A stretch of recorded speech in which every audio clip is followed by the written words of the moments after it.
Well, hey there, group. How is everybody? It's been a while since I saw you guys. I've been a little under the weather.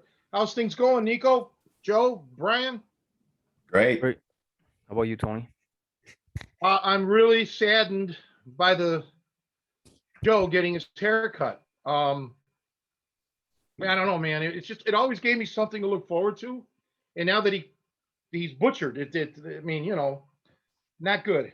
I know you were going to take this hard, Tony, but you know, you're never far from my thoughts, especially while I was getting my hair cut. And I want to say that I heard what you're saying, and I got you something special here. I want to show. Do you see what this is? Oh my God, it's a lock of your hair? It is. Oh, that's my retirement account right there. That's it. That's No, gold. Yeah, that That's is gold. That's gold. Right. That's I mean, not only that, I think you can clone me from this. So, I mean, it could go. Do we want more of you around, Joe? I guess that's the question. I think one is way more than enough at this point. Now, I'm not going to verify whether this came from the barber, if I just got this from the drain this morning, but either way, it's yours, Tony, for Thank sure. you. So, Well, Joe, you got that boy band thing going on. It was looking fresh. All right. yeah, I think Yeah, we're going to have to hand the baton off to you, Brian. You've got I mean, you've got almost like the full, yeah. I don't know, what is it, 70s look? Very good. Got the facial hair going. I don't know. I actually did go to the stylist a couple weeks ago, and she like evened it out. And my daughter, 7 years old, didn't believe me that I had gone to the hair salon. She's like, "No, you didn't." I'm like, "I did." You know. But We gotta get a picture of you under one of those dryers that they have, you know, where you sit in. Yeah. I was going to go get my hair cut on Monday, and then my car wouldn't start again.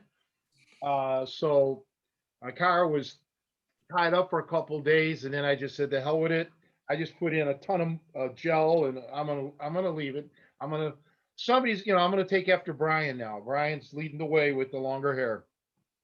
Leadership is important in life, so I'm good. I'll take that. Yeah. So yeah, other than that, man, it's a rainy day over here, dreary and overcast. But I cut the grass the other day, so I'm okay for a few days, and that's that. So we had a theme for today. This is kind of a belated birthday of sorts, right? So originally we were hoping to do this. We had some logistical problems, but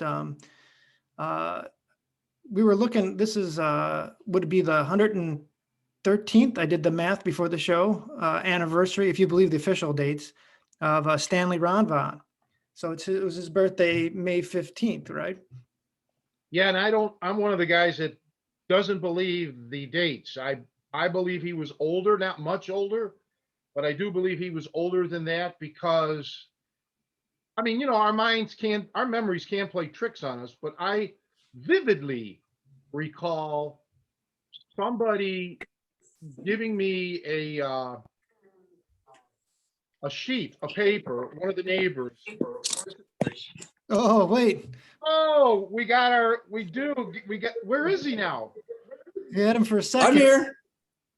Oh, okay. We just started the show. Welcome. I was just going to mention that we're having our official expat guest here,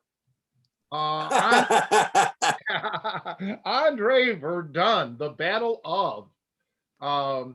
Yeah, I was sitting here for like 10 minutes trying to get my laptop to boot up. It decided to do the Windows update thing, so I finally gave up and had to switch to the iPad.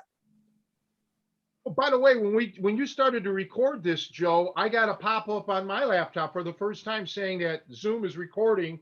Press continue to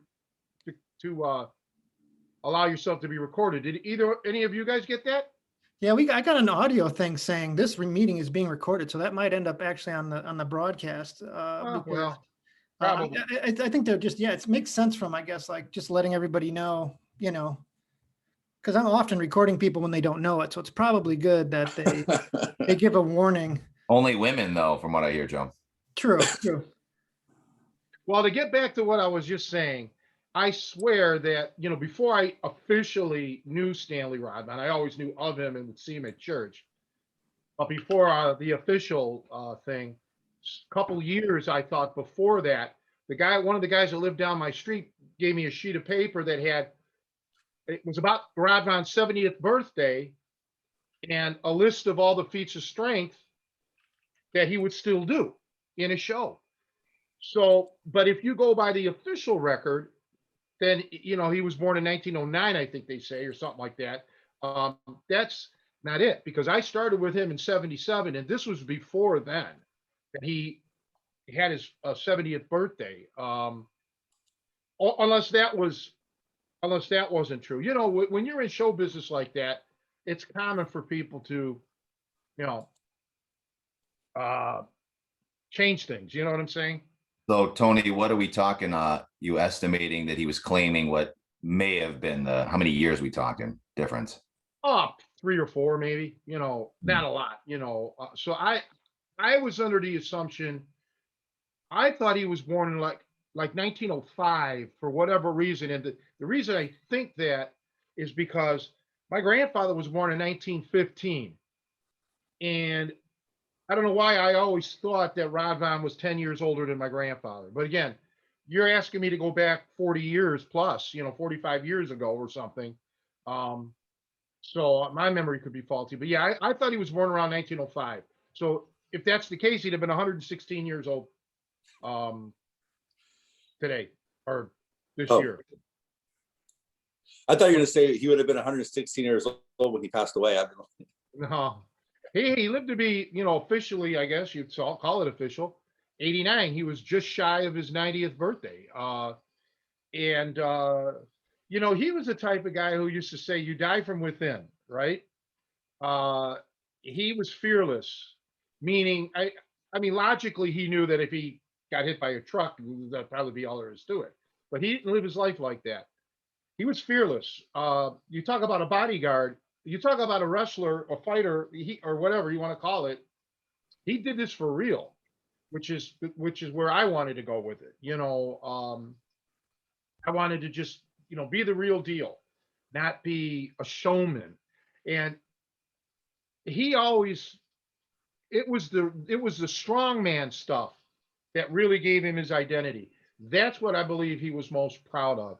And that's what most people knew him as a strongman.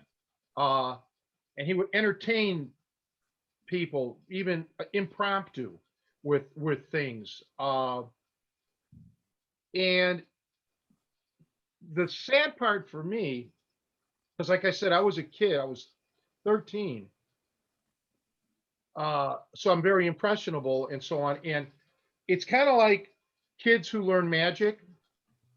I've always been a fan of magic. I know a couple card tricks, but I'm not a magician. I'm not good at all. And that's the way I want to keep it, because when you start knowing the tricks and knowing how it's done, it loses it's something, And Stanley Rodvan was like that. He exposed me to all the tricks, so to speak. This wrestler, this such and such a wrestler, he wasn't really good. He was a phony. This strongman, he used fake plates or whatever. He let me in on all of this. So some of the, I guess you'd call it heroes that I had, or guys that I kind of looked up to and admired, it was a wake-up call. It was like, oh man, you mean to tell me that they were full of shit, in certain avenues? And yeah, unfortunately. So that was kind of like a big thing, but he felt he had to do that. He had to tell me the truth about things, so I wasn't, misguided. What's interesting, so I mean, you must have, because I always get the impression that he was kind of, I don't know if standoffish is the right but when you describe your time with him, that, obviously you really didn't get to know him too well. You were a kid, and he was an older man and he demanded respect and you couldn't really question him too much. But it sounds like sometimes he would open up. Well, he would talk about other things, but even adults didn't know him. He was very guarded. He was a very guarded guy. So yeah, the big thing with me was being a kid, 13 through basically 18. We didn't. Yeah, I was of that era. Kids are seen and not heard, and you don't ask too many questions. You respect. You just do as you're told, and you got to form that trust. But yeah, even as years went on, I mean, adults hit more closer to his age, didn't know a lot about him. Contemporaries or people maybe slightly younger than him. He kept stuff to himself, and this is the type of guy that you didn't push. Literally, you didn't pry. And life in general back then was like that. People were, especially old world people were close and they kept shit to themselves. Even family members. There's a lot of people that I know that are my age now that are just learning through research things about their parents or their grandparents that, they never really talked about. My grandfather being a World War II veteran, Pacific Theater, U.S. Army, rarely talked about the war, rarely. And most of his goombas, hardly ever talked about it. They would brag about other soldiers, but they didn't want to talk about their experiences. And Stanley being in a concentration camp and just other things, he rarely talked about it. I didn't push it. Again, my immaturity at that point, I really wasn't even interested in digging. All I wanted was, hey, I want to learn how to fight. And well, I wish I could be as strong as you. That's all I cared about. But look at me. Well, some of you guys know me pretty good, but Nico doesn't know an awful lot about me. Your son, Ben, and he probably doesn't know that much about me. He never sat down in all the times I've trained him and, asked me any personal questions or asked me, hey, can you help me get a girl or, anything like that. I didn't have that kind of relationship with him, and most people don't. But with my music teachers, I did, because again, I was older then. I was over 21, and we'd go out and throw down some beers and just hang out and everything. And but yeah, like kind of like what we do. So Tony, you met him at church, right? Yeah, so I had always known about him because he was very popular. He went to my church, and he was very famous. But let me. So there used to be another strongman. I never met this guy because he was probably dead before I was born. But his name was Peter Zebich. And I believe Peter Zebich was originally from somewhere in Pennsylvania. Well, he was probably originally from Croatia because I think Peter Zebich was Serbian or Croatian. I don't recall. He supposedly had the handlebar mustaches and everything. Well, anyway, Peter Zebich used to sell what was called snake oil. Okay. And he had a horse-drawn carriage. Well, where my grandfather lived, when my grandfather was young, Peter Zebich would come through with the horse-drawn carriage, selling his snake oil liniment and performing feats of strength. So that part of Cleveland, that neighborhood where my grandfather was from, and all of his friends, they were all on the Zebich bandwagon. Okay, Peter Zebich was stronger than Rodvan, right? And until you had your Rodvan clique that all said, yes, Stanley Rodvan, strongest man in the world.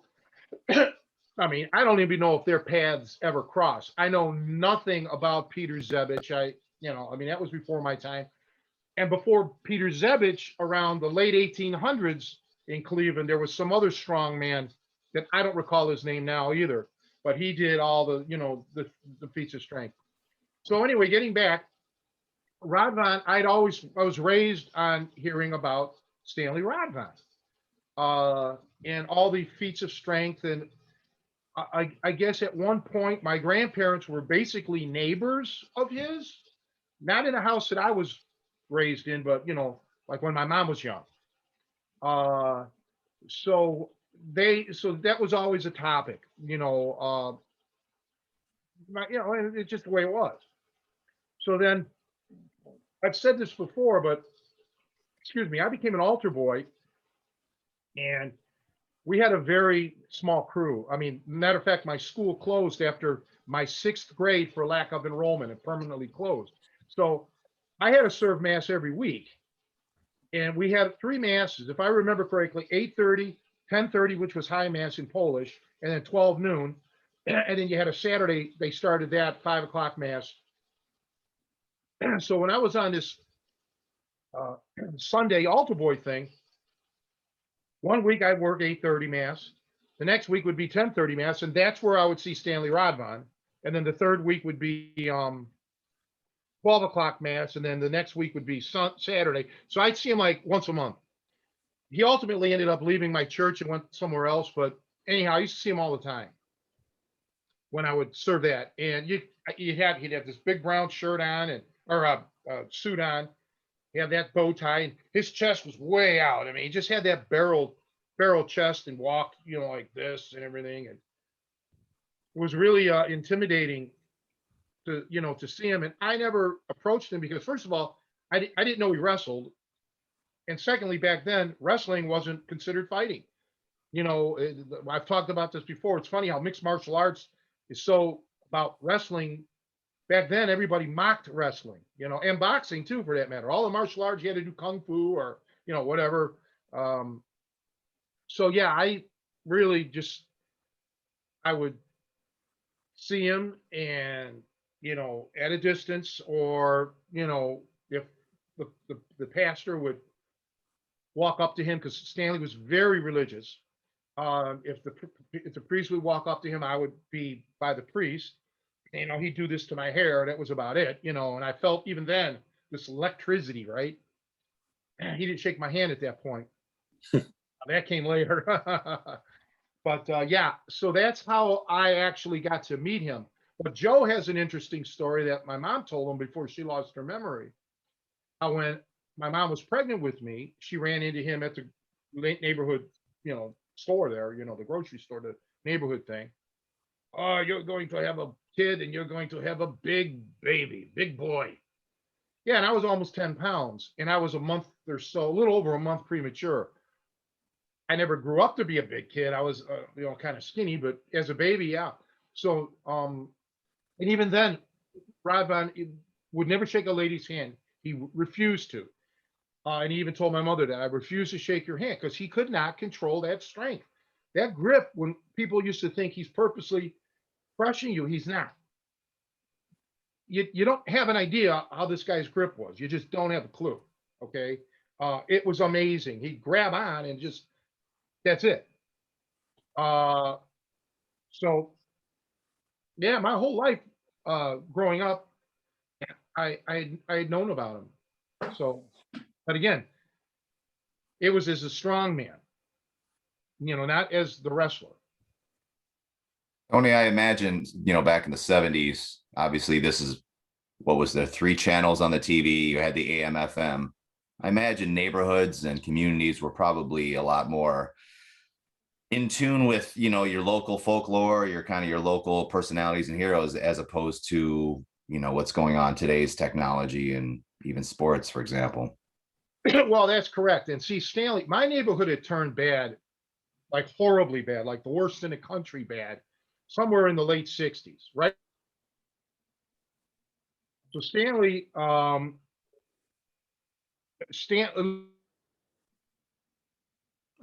are you guys losing Tony?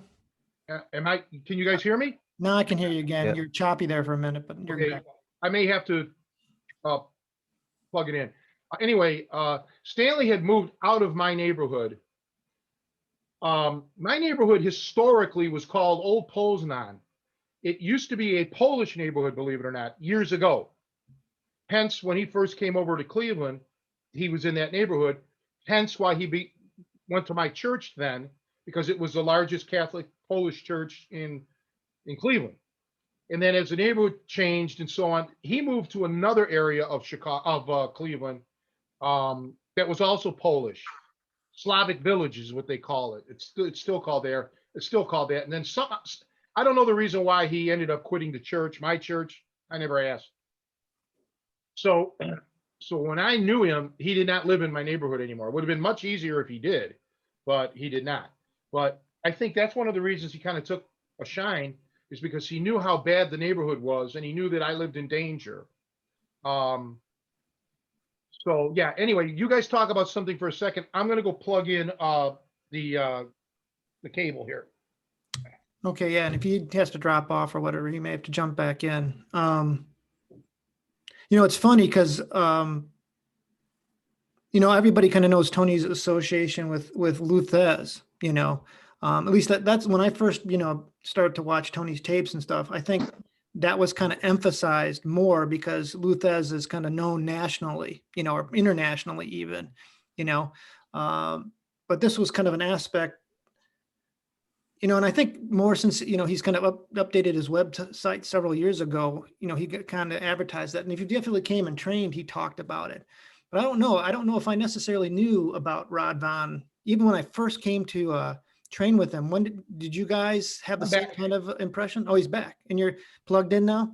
Yes. I heard what you were saying because I was kneeling down here.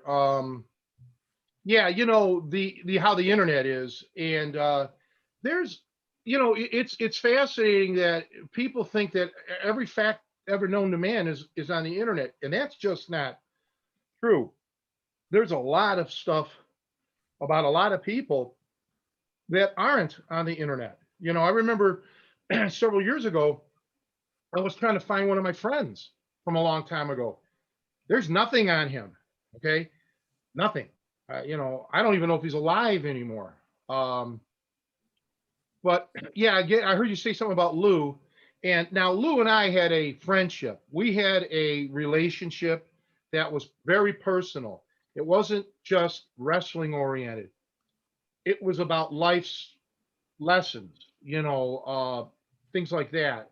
As I did with my music teachers, most of my music teachers, the ones that I studied with for, any length of time.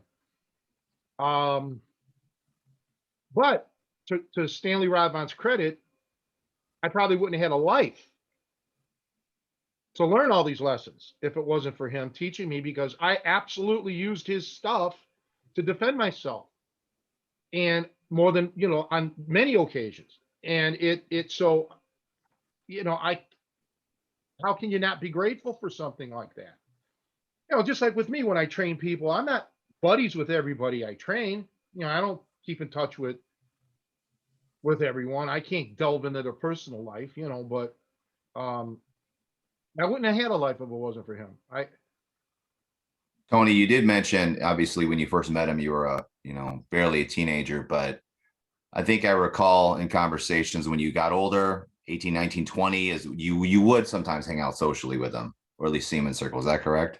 Yeah, now and then. And that's exactly how, I don't want to get into dirty laundry here, but I had said something to someone, and it's the telephone game or whatever they call that. It got passed down. Tony said this, and another person adds to it, and so on. By the time it got back to him, it was, that I insulted him, which I never did. I'm not going to get into what I said, but it was a compliment.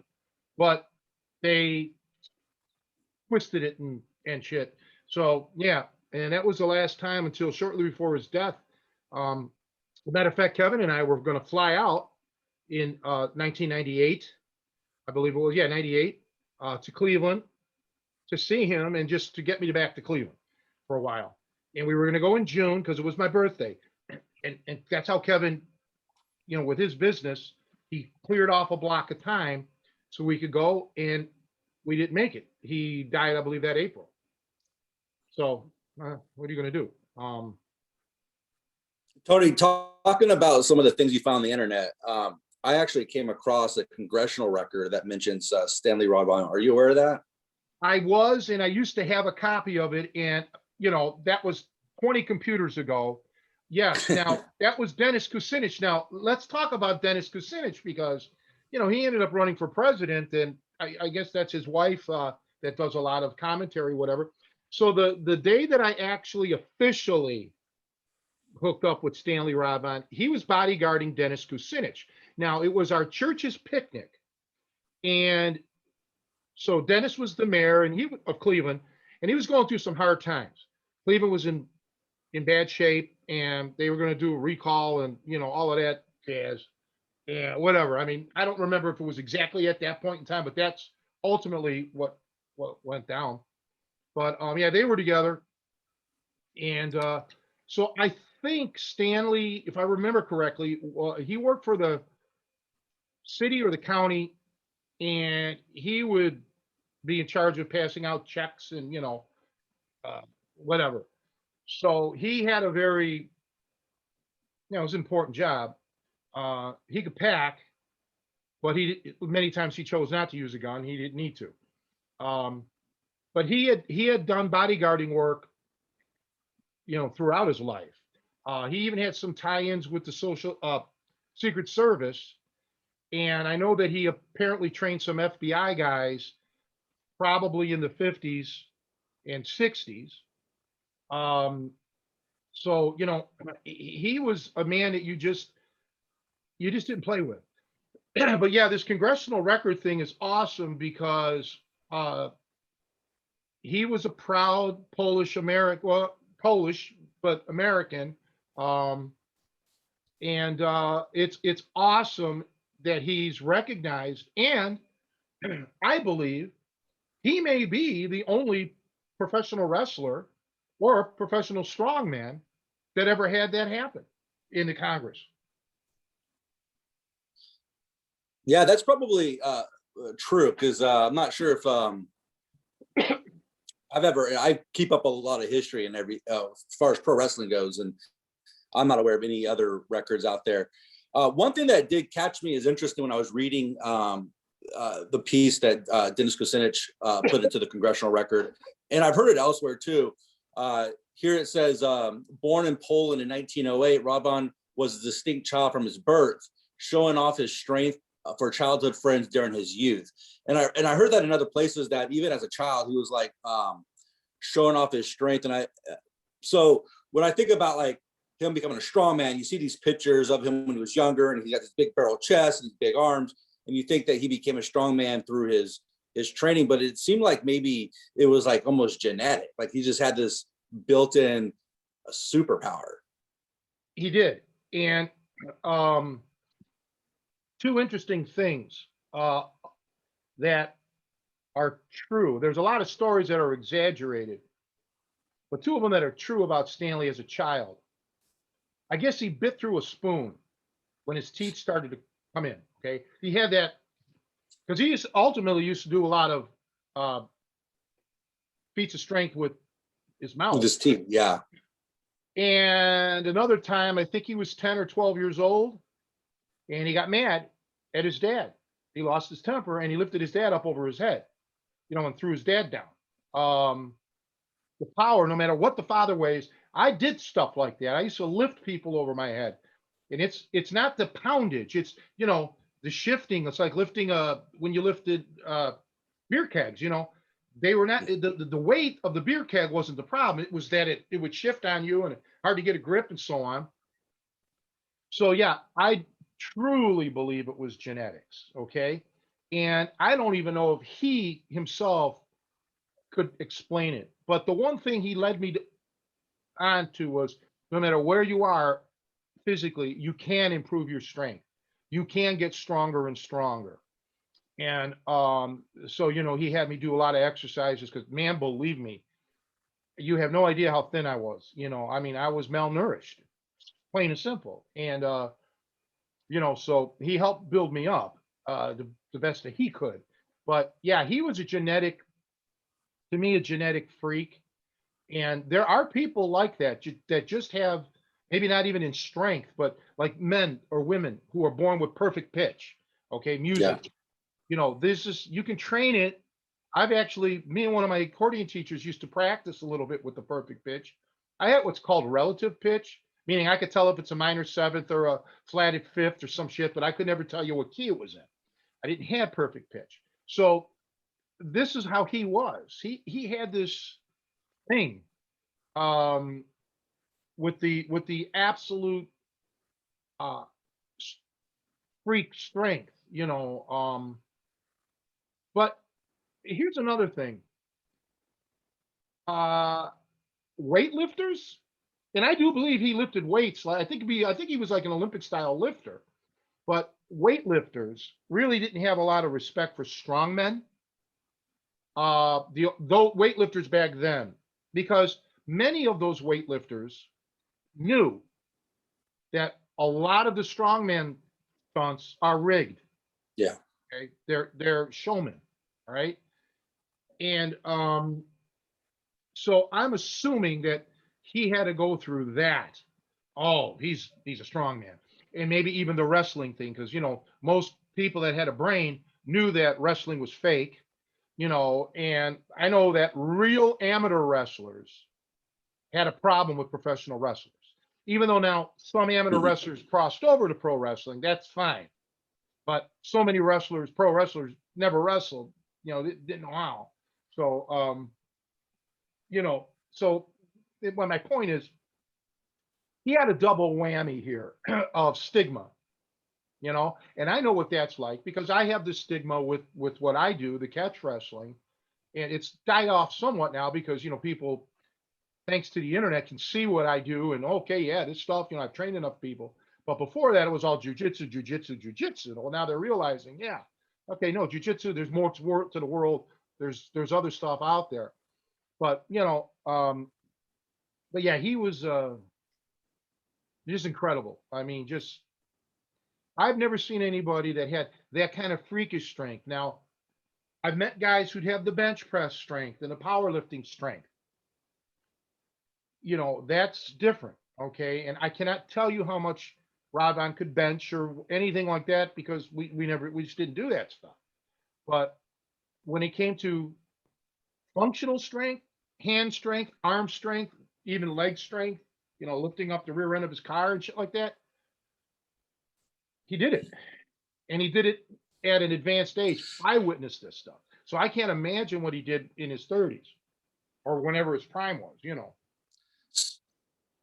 So when you see younger pictures of Stanley, he barrel chest, he's got big arms. But if you look at the photos of him when he's in the United States doing strongman feats, it looks like he's a lot smaller. Like he's like his chest is still really big, but his arms got really small.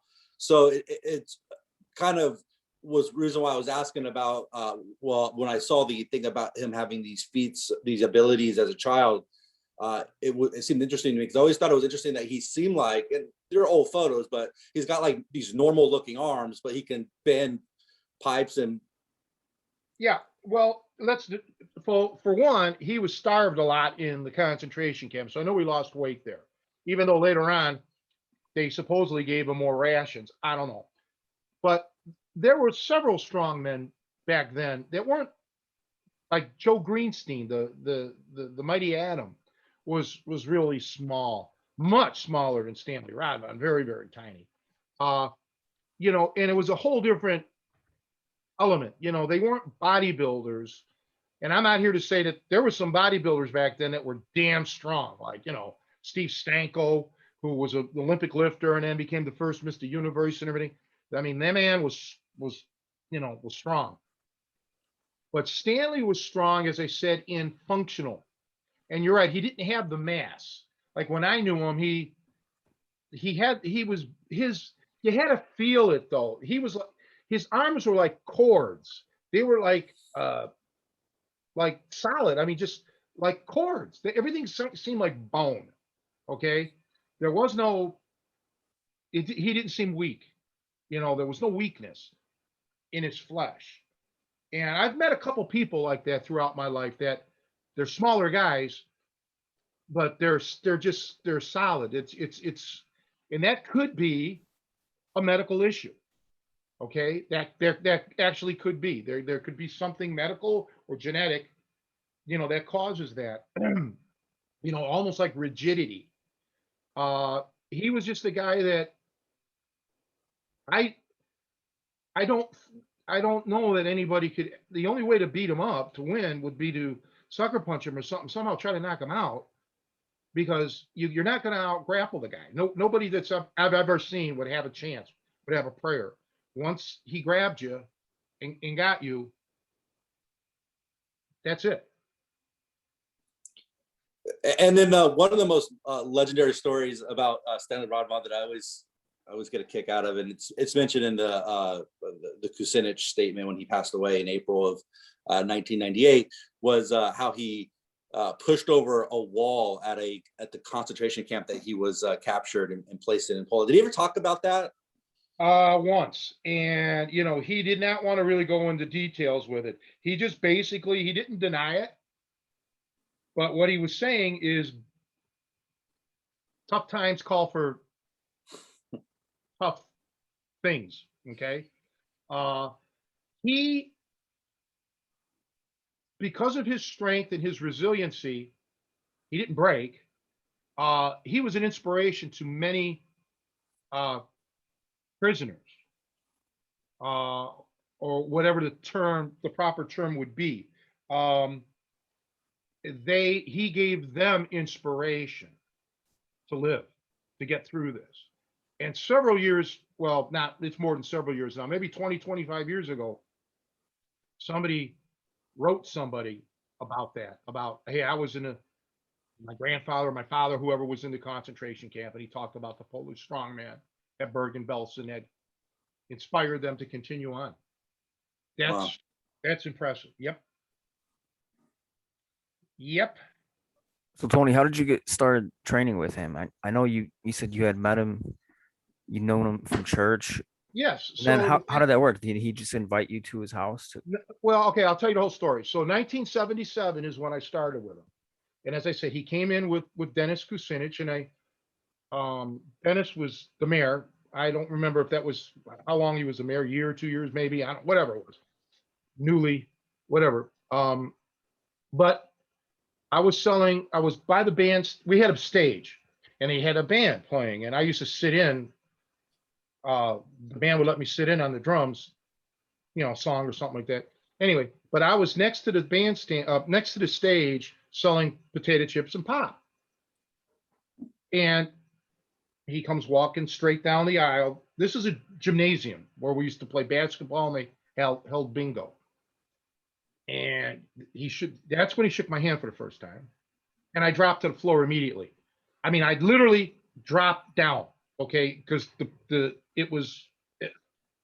never felt anything like it. It felt like your hand got caught in a machine. I mean, he was like it was a freak thing.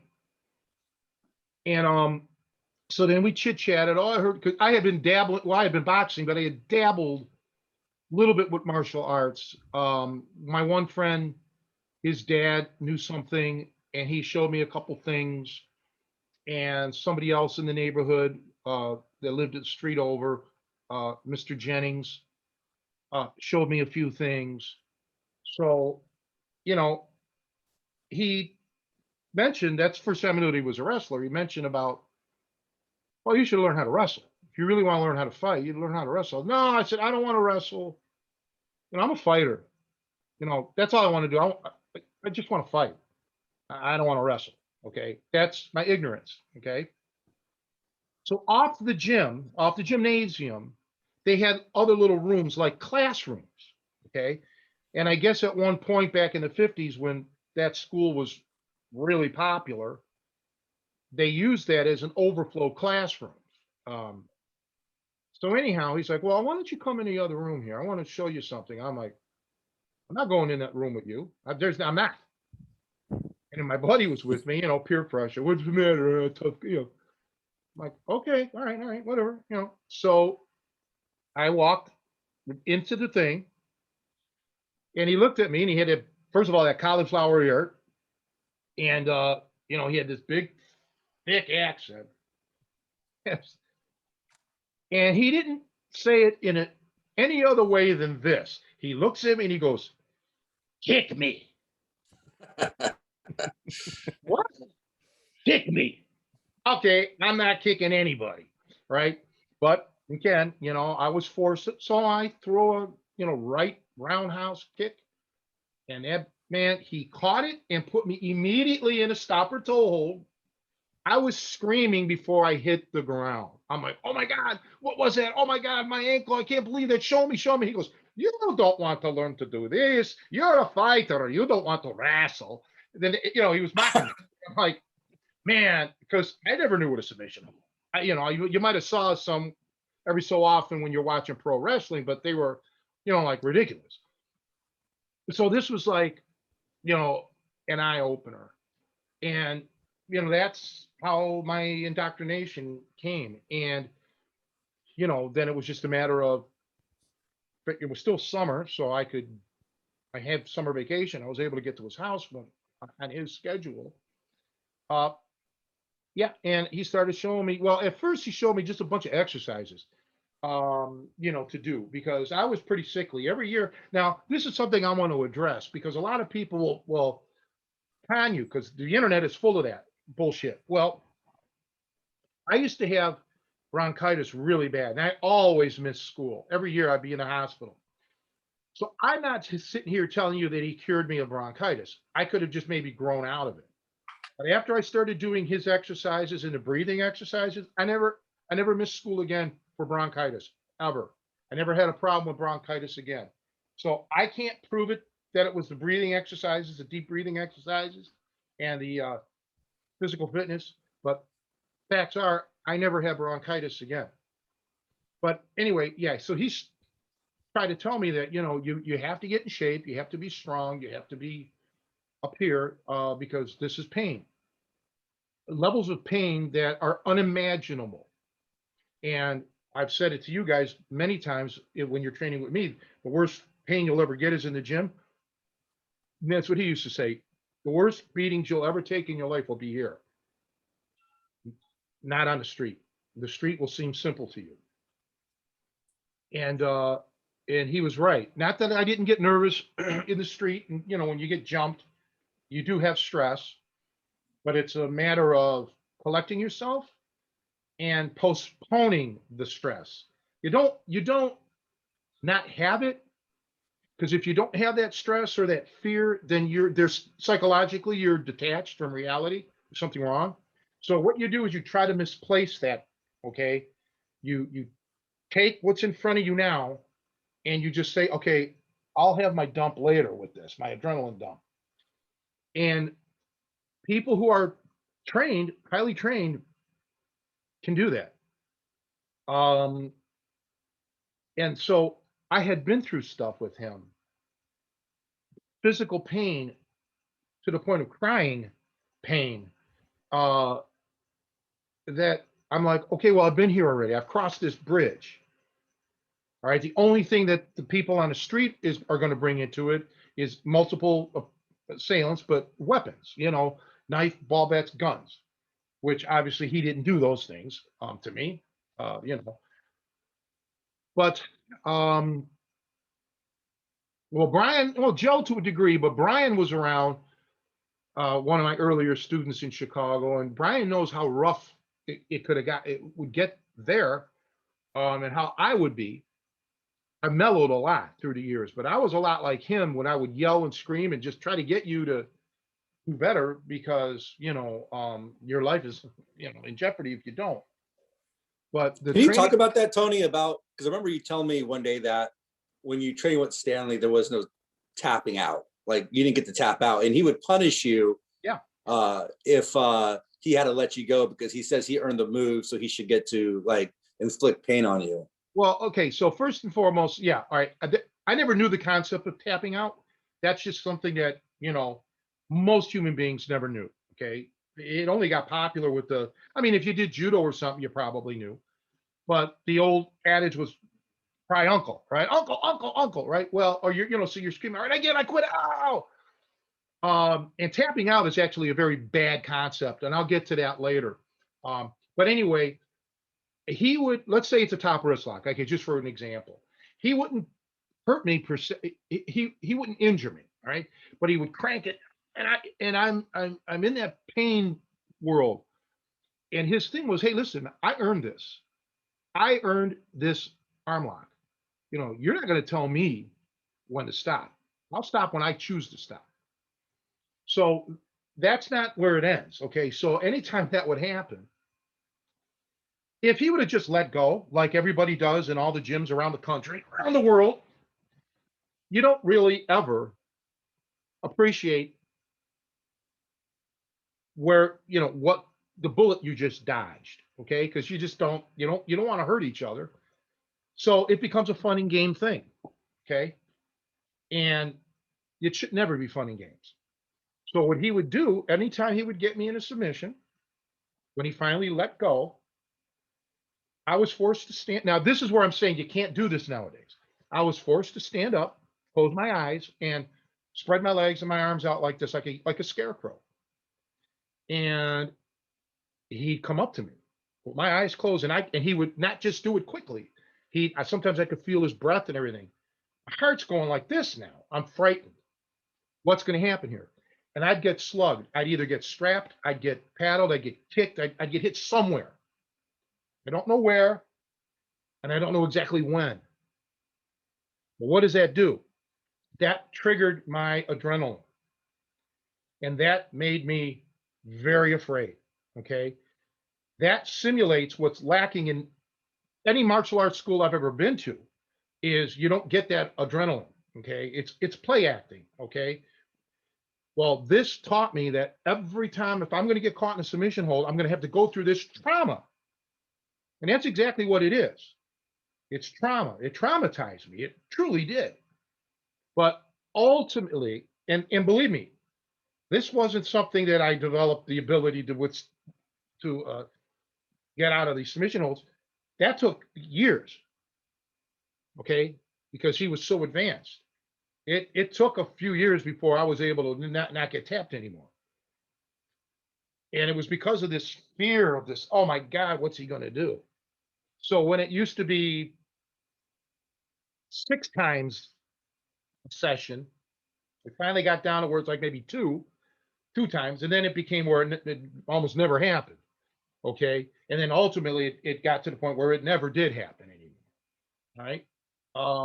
And that was the biggest, I think.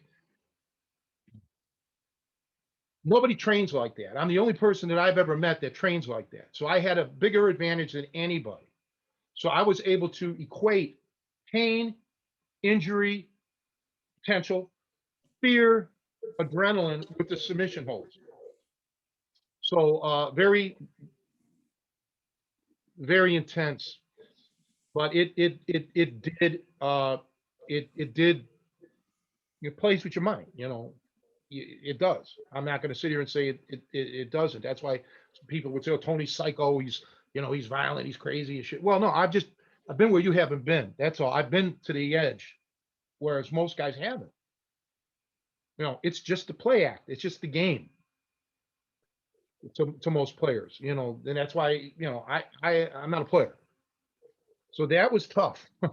Plus, you know, just him grabbing you and, you know, this, you know, and we did all the ripping. Nobody rips.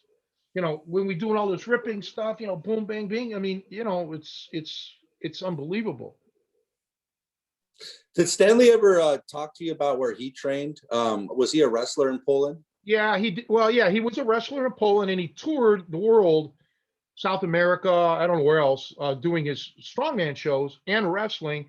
And then when he came to Cleveland, he tied up with Henry Gehring, who was part of the Frank Gotch, the real Gotch, going back to the 1900s. Yeah. And he was the world middleweight champion, Gehring, and showed him all the American hooks and things that very few people knew. Yeah. And so, I mean, that's why. So through him, I go to the beginning of it all. Okay. Yeah. I mean, that puts you in the Frank Gotch Yeah. lineage. Yeah. That's incredible. I wasn't even aware of that. Yeah. That puts me with them. And well, Cleveland, this is fascinating. Cleveland was like one of the capitals of wrestling in America because we had the great Tom Jenkins was from Cleveland, well, a suburb of Cleveland, Youngstown, and then he moved to Cleveland, or right there. And so Cleveland, and Gehring was the world champion, lighter weight. So Cleveland had a big. Cleveland was a happening town, man. Back in way back. Okay. So yeah, it ties me into that, and he told me. Stanley told me things, that a lot of people just don't know. I would read books back then. I'm like, oh, look, but they're saying it about this guy, how good he was. He's like, he was not. This is bullshit. Such and such was not that good. These were performers. And I don't want to start besmirching the dead now, but believe me, just all you need to know is the guys that you probably think were legit probably weren't. There were some good ones. I mean, Ed Lewis was good, but in a different way than he's probably presented now. But Toots Mott knew a thing or two. John Pesek, but whether Pesek actually beat Nat Pendleton and hooked him is open for debate. Okay. But yeah, he taught me how to hurt and how to kill. This is what it's all about. Because that's how these holds originally. We're going back centuries now. These were the toughest men on the planet Earth were always wrestlers. Okay, there were no judo men, there were no, karate men like that. All right, that didn't exist. Wrestling goes all the way back in history. So when you had kings, emperors, or whatever, they were protected by men who knew how to wrestle. And to be called a wrestler in the fistic and grappling arts, that was the absolute, that's like in a religious world, being called a saint or a god. Being a wrestler was the pinnacle. There was no one tougher. So, yeah, and through the years, naturally, things get watered down, they get removed because of injuries and this and that.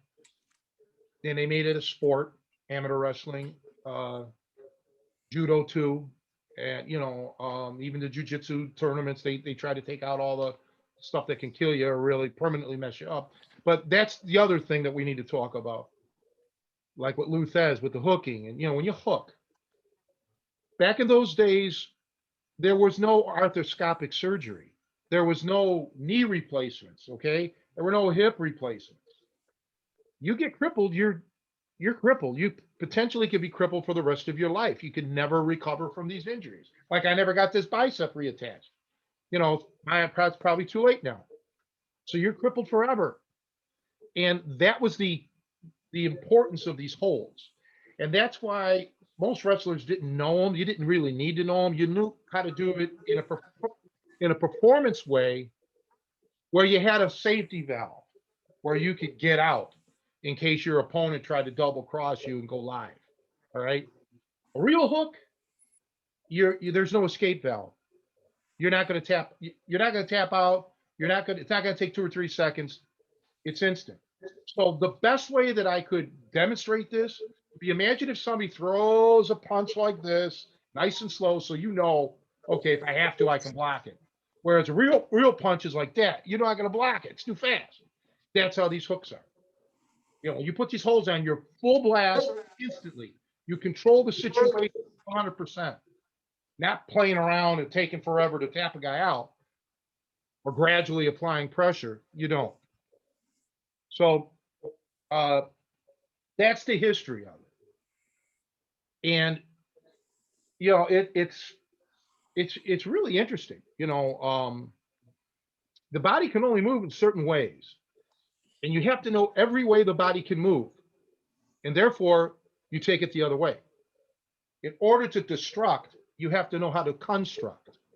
So I really had to study physiology and anatomy to learn how to do things at Precisely. Joe brought up an interesting thing a few years ago. How I tell, to twist everything. If you don't twist, you don't know what you're doing, right? You're not a catch wrestler the right way. You're a showman.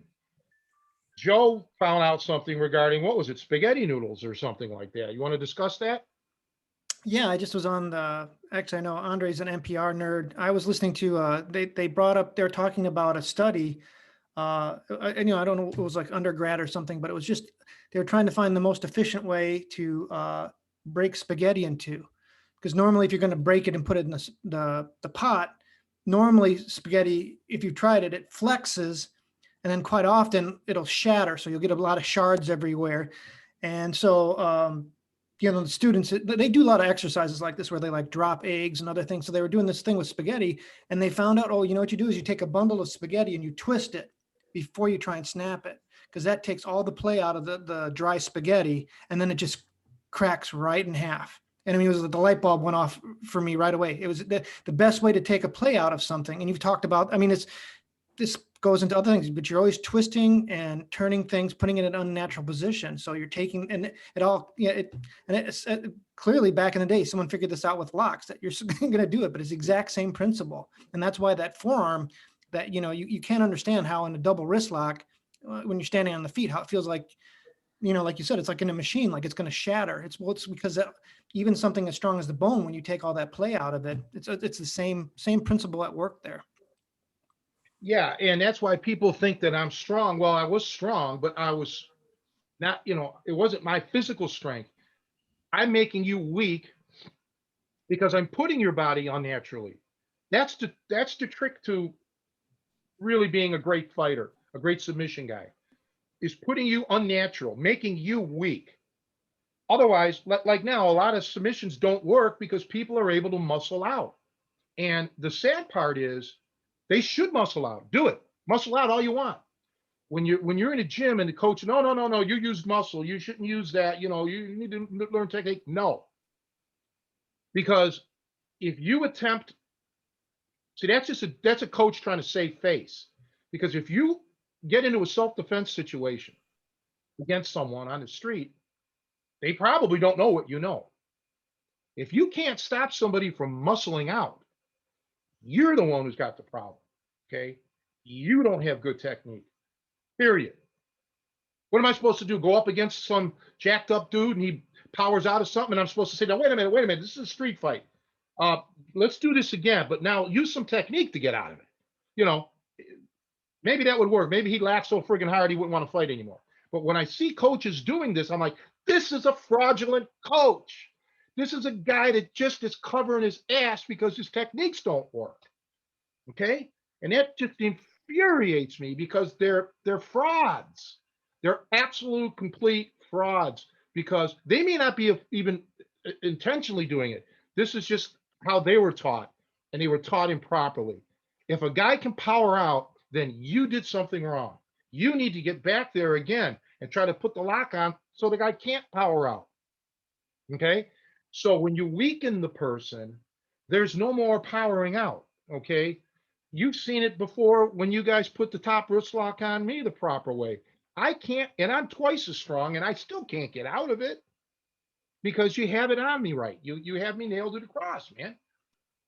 So imagine being in a fight and somebody saying, imagine being in a fight and someone powering out and being like, hey, wait, you can't power out. You have to use your technique. Right. I'm going to put you back in the hole. It's ridiculous. Yeah, right. And and no, you do have to learn technique. You want to know how to get out of holes. Naturally you do. So I don't want that to be misconstrued. But anytime if somebody can power out, that's great, because now you should be happy that they powered out, because now it exposed the weakness on your part. It showed you that, hey, wait a minute, my technique isn't really right here, doing something wrong. Okay. And there will come a point in time where the strength the discrepancies here could be too much to overcome. So that's where you have to look at other weaknesses on the person. Okay. Look at maybe his, see, when I size, anytime I see somebody walk in, wherever I'm at, I look at three things right away. I look at the size of his neck, I look at his wrist, and I try to look at his ankles. And it's easier to do in the summertime because, guys wear shorts and everything. So I want to look at their bone structure. Okay. I want to see, is this guy a hefty kind of guy? Like, like a farm boy kind of guy, big, strong, and so on. So now you have to start looking at it. Let's say you run into somebody that might present themselves as almost impenetrable. That's where you look at the small joints, the wrist, the fingers, the eyeballs. Go for the actual throat. Try to go for the neck if you can. Go for the ears, fish hook, ripping, groin. These are things that you do. These are the access points you need to go for to soften the guy up. Okay. And then you can apply your Sunday hold. Okay. And so many people just don't look at things like that. And that's okay in the sporting world because you're normally paired up by size and experience level. So they try to balance everything out. So that's kind of taken out of play. But, it's like I said, man, there's just a lot of shit out there, man. I'm glad I learned from who I learned from and nobody else. If I couldn't have learned from him, in hindsight, I wouldn't have learned at all. I would have done something completely out of this realm. And I mean that wholeheartedly. And when you get a guy like, let's say, Lou Thez. Now, Lou, amazing man, right? Russ, he was totally different than Stanley. Okay. Lou didn't possess that kind of strength, but Lou was quick. And I've never seen Stanley in his prime, but I'm sure that I'll give Lou the benefit of the doubt that Lou was quicker. So, he would approach things, in a different way. I probably was somewhere between my style between Lou and Stanley, where, I had a lot of speed, I had good strength, but I had a bigger like arsenal, I guess, with the striking and everything and the heavy rips. Um, so I had like a vocabulary that I could draw from, but that's only because my training was geared around that. Lou was a pro wrestler. Lou learned what he needed to learn to protect himself at all times and become a great in-ring wrestler. I never had that. I never wanted that. I was never going to be a professional wrestler. So I just wanted to learn how to fight. And that's it. I did not have dreams of being the world's wrestling champion. I had dreams of being the world's toughest man. That's where I was coming. So different, different things. So let's step through the training. I think a lot of people are probably curious. I know you've talked about this somewhat, but so you said it was the first few months or several months, he was just conditioning you, trying to build up a base for you. And were you training like 2-3 times a week on average, or Then probably, yeah, 2 to 3 times a week then. But I would train him. I would do the exercises every day. Remember now, this wasn't a bodybuilding thing here. This was calisthenic oriented breathing exercises, stretches, and overall general conditioning. I had done boxing, so I had a different type of, I had aerobic conditioning. This was anaerobic, okay, and this was strength oriented. There was some overlap, naturally, like neck bridges, uh, ab work. Um, the ab work was more intense with boxing, probably, I would say, in my opinion. But yeah, I did a lot of push-ups. I had a very weak upper body. My upper body was really, really weak. I mean, that's why I had to work hard at it, to overcome it. I did not have this natural strength like he did, or others. I knew other kids that were just frigging strong. I was just luckily born fast. I was quick. I was always the fastest guy in my grade. When I played baseball, everything, football, anything. I had that going for me. Now I'm not a world record holder. I didn't have that kind of speed, but just fast enough. So I did a lot of that. Push-ups, different types of push-ups, hand positionings being different. Just working all sorts of things. The squats, the free squats, and one-legged squats and the squat thrusts, burpees, um, the then the sit-outs and hip heists. Uh, learning how to move as a wrestler. Uh, those things were all mandatory. That wasn't optional. That you had to do more than that, more of that than even like submissions, because submissions don't mean a damn thing if you can't get the hold. Okay, I mean, what good is it? Okay, you can learn all the submissions and end up being a demonstrator of holds. That's it. But you got to be able to spring the trap, and you got to have that conditioning to do it. You have to have that explosiveness, and you have to have your body just right. And that's another big flaw I see with people on the feet and on the ground. They're out of position. Okay. So when an opening presents itself, you got to marshal your forces. Your arms may be all over the place. Now you got to get them all together and make your move. It takes too long. Okay. You have to be ready to strike, to go after that. When I say strike, I don't mean punch, but I mean apply whatever move it is then instantly. This stuff happens in real time and it's quick. So that was the big thing. So doing these exercises in different positions, like the push-ups, part of it was to develop strength, but part of it was also to teach me how to keep my body just right. Like even this, see, my arms aren't way out, here my elbows are in, here they're out, but I'm close to the chest, where I can make my moves. So a lot of this has to do with getting your body acclimated to being unified. So at a certain point, it transitions though. Like he feels you've crossed a level, and he's like, okay, does he do a formal thing, or does he's like, okay, now I'm gonna let's do something different today? And like you said, you're either like working out kind of in his living room or in the backyard, depending on the weather. Basement, yeah, whatever. Yeah, because we didn't have a gym, so this is another thing where people bitch today, oh, the gym's this and that. Don't complain, man. Just go. Just work out. Okay. It would be like a musician saying, I'm not going to practice in a tiny little studio. I want to be on a stage somewhere. No, musicians don't do that. Musicians practice in their bedrooms or wherever, right? You should do that too. As long as you're not damaging things, getting a lesson, it's the lesson that's important. Okay. Quit making excuses and quit being so what's the word I'm looking for? Prissy about it. Things have got to be just such and such a way. As long as it's clean and you're not going to catch anything, like ringworm or what have you.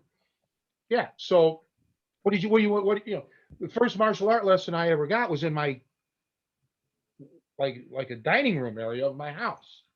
Well, my friend, we had a sleepover, or not a sleepover, a snow day, and my friend came over with his dad. I didn't know he was bringing his dad, but the weather was so bad, his dad didn't go to work.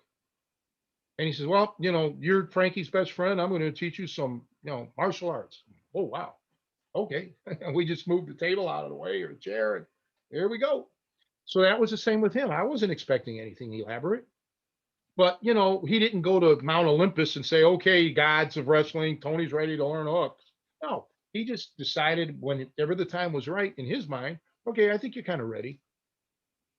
And it wasn't like he was putting me through some sort of a loyalty test. It wasn't that at all. He made it perfectly clear that I would get hurt, injured, if my body wasn't ready for this. I was not, I wasn't a healthy kid. Okay, so I had to get healthy or in shape a little bit so my body could bounce back from this. It doesn't do you any good to mess me up so bad that now I'm missed 2 weeks. Now I can't go because, oh man, I'm in so much pain and on my joints. And no. So what he did was not by any stretch of the imagination a mind game with that. It was, you got to be in shape. So that's what I try to tell my students through the years. In order to pull this stuff off, and in order to become the best in the world, you've got to do tens of thousands of reps over and over and over. And they have to do each one properly. And you have to have the condition to do that. You have to be in condition to do that. It doesn't do you any good if you're gassing out after 3 or 4 minutes, or your technique falls apart. So, but by the same token, there's a lot of conditioning exercises that people do that are damaging, that are not necessary. They have no application towards fighting at all. They're more like strongman stuff, or some crazy thing. You don't need that. Flipping tires and shit. You don't need to do that. Or whatever. I'm just using that. You got my point. There's certain things you don't need to do. You need to focus on techniques that are going to be completely applicable for the style of fighting that you're doing.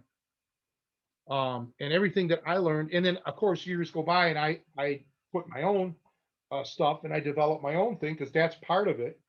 Like being a songwriter, every songwriter that ever lived didn't learn all his songs from his teacher. They create, and that's what Rodvan taught me, the science behind all of this, so I can create and I can do my thing and put my own touch or my own style. And that's what I try to do with my Tri-C program. People who enroll in that, I want to make them learn enough so they can create their own style too, that'll fit for them. Tony, how long was an average like training day with Rodvan? Couple hours normally, a couple hours, sometimes longer, sometimes a little bit less. It would depend on, that this guy was doing this not as a profession, so it wasn't like a gym where, you have set times. But yeah, it would be at least that. And it took me a long time to get there. I used to have to take always at least 2 buses, sometimes 3. The third bus was optional. The third bus was like right off of St. Clair Avenue. If I would catch it, I would hop on it, and it would save me like 10 blocks or whatever of walking. But the other 2, I had to get downtown, then I had to get out to Fleet Avenue and then walk to his house. And so this is before I drove. So this is another reason why I don't put up with people who like say that now, like where I live now, that it's too far to drive, it's too far to go train with you. Unacceptable. Unacceptable. Jerry Sigler, my accordion teacher, when he was like 17, once a month he would take a Greyhound from Cleveland, Ohio to Chicago. And then from Chicago, he'd have to get from Chicago to Skokie to study the accordion with the great Leon Sash.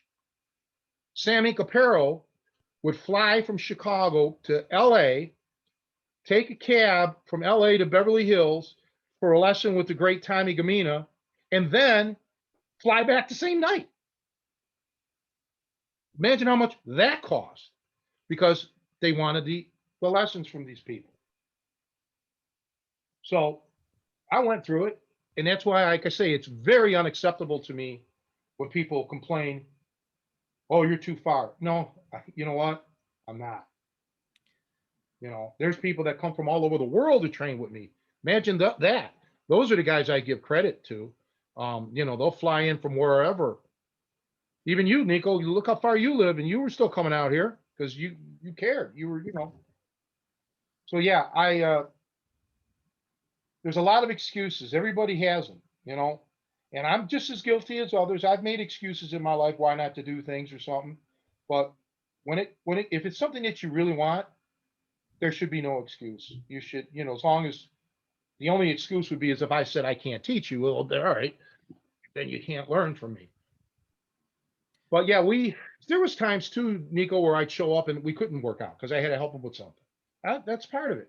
But that's what I was going to ask you. Was it kind of like Mr. Miyagi, where he'd make you paint his deck and do work around the house too? Well, I mean, I'd help the guy now and then. But that's not a Mr. Miyagi thing. You guys had helped me. Look at that time when Mr. Einstein over there put his foot through my wall. You came over and you patched it up with the drywall for me. Okay, that's just how it goes. But yeah, I mean, that's just common courtesy. It's not a Miyagi thing. But I'm like that with my accordion teachers. I help them move. One of them move, and this and that. I'm like that. Andre's like that. Andre's helped me out, and he lives halfway across the country. It's just about respect, wouldn't you? I mean, I wouldn't train with somebody that I don't respect or don't like. So yeah, if somebody needs help, I'll help. So, but yeah, but most of the time it was work out, work out, or I'd be doing my exercises and he'd be doing something. And excuse me, and then when it came time to, okay, we're going to work on this, then okay, then it was him. There were times when I didn't want him to even work out with me, man. I'm like, I'm not in the mood today. I don't feel good. He's busy. Make some pierogies or something. Tony, I mean, um, Did you ever stay for dinner with him? like stay overnight? No, I never. stayed No, overnight. not overnight. Just like you guys ever hang out and just do something aside from training. Um, I mean, then yeah, I mean, I'd have something to eat now, and not always, now and then. My grandparents were very. I didn't eat at home. This is how can I say it? They were funny, not like comical funny, but like no charity. Don't you don't eat his food. You got food at the house, even though it was hardly anything. I was so friggin' skinny that I had it. They reported me at school. I had to go see the doctor about this. I was literally malnourished, but that's how they were. My grandparents were old school, man. They so I did it once in a blue moon, but yeah, I'd have to come home and have whatever. It was hard. It's tough. It was not like people think. Times are different now. Now you have soccer moms and dads that they go to every game, they this and that, and I didn't. That wasn't how our world was. Not just for me, but for any of my contemporaries. When we played sports, it was rare that the parents showed up or something like that. Very rare. Now it's different. Times are different. So back then, yeah, it was a struggle for me to many times get to where I needed to go. But there was public transportation, man. I used to live on the bus. I used to take the bus almost everywhere before I drove. You touched on things, on something a little while ago that I was kind of curious about. You kind of mentioned that he had you start with some exercises and maybe he'd kind of go about his business. Was there a kind of structure to the workouts at a certain point once you had advanced to the point where it's like, okay, now you're learning that like maybe there was a calisthenic or warm up period for 30 minutes. And then, like when I think of clearly it's not like a formal class, but did he have a way about teaching? And then also like, was it like, okay, now you and I are going to roll for a little bit or I'm sure he wouldn't call it that, No, he didn't uh, call it but, or whatever. He's like, I'm going to put you in this position and you need to get out. We're going to drill this for Yeah. X amount of times, because granted, I mean, the guy's in his 70s. So, is he drilling takedowns? So I guess I'm trying to like get more of a clearer picture of the things that were going on. exactly. So he would have some sort of a structure, uh, doing my shots and just showing me not like penetration steps because they didn't do that. It was just like um change, grab, lift, throw, that kind of stuff, the technique of it. And so I would have to show them that. We work on a few of the basic takedowns or throws, whatever you want to call it, and then chain right away into a submission. And he would sometimes, like when he would fall, he would expose something intentionally, an arm, a leg, maybe his neck, to for me to visualize and go for it. Once I, learned the submissions. The submissions were very structured. Arm bars, arm bars, arm bars, neck cranks, neck cranks, neck cranks, chokes, chokes, chokes, leg locks, leg locks, leg locks, hours, hours, hours. And then the first submission I ever learned, of course, I told you was a top wrist lock. That's why I became good. That was my favorite move. Too much to the point where I was relying on it. And then he made me, we're going to stop this. You're going to do for 1 year, you're going to do 3 months of arm bars. anyone possible. Then 3 months of leg locks, and then 3 months of neck manipulations, neck cranks, chokes, and then 3 months of everything else. And even then, when I would be, let's say the armbar period, and we were wrestling, if I saw the leg lock, I would have to say chin lock or side choke. I didn't go for it, but I had to say it. I had to enunciate it. So at least he saw that he knew that I saw the openings, even though I had to focus on getting these arm bars. And that's difficult. That I think my ability is so because the guy knows what you're going for. He may not know what hold, like not like top wrist lock. You only have so many arm bars, right? It's not like you get 50. So I had to learn to be very creative in entering into arm bars and leg locks, and then choke holds and neck cranks and so on. And we spent, like I said, the bulk of all of that. He got to the point where he trusted me with my conditioning. He knew that I was doing them. I wasn't doing them, most of them there anymore. He knew that I could do them at my house, and every so often he'd ask me, give me 50 push-ups or whatever it was in such a position 2. Okay, so I'm doing them. So he knew that I was keeping it up. It's a trust system there. But we would focus almost the whole session on the techniques that we were working up to. And then there was the live wrestling, and that's where the fear came in because of his great physical strength. And if he got me in something, I told you, I'd have to stand like this and bam, bam, bam. I did not like that. And then, years later, he did something to me which I don't feel like discussing publicly. That almost made me quit. Okay. As a matter of fact, I thought I was going to quit. I said, no, I don't need this bullshit anymore. But cooler heads prevailed. He was doing it for my benefit. He thought I was getting a little full of myself, and he was a very difficult man in a lot of ways. My humor, because I was a smart ass. I was always like a practical joker and shit like that. Smart aleck, class clown. And that wasn't happening with him. Okay.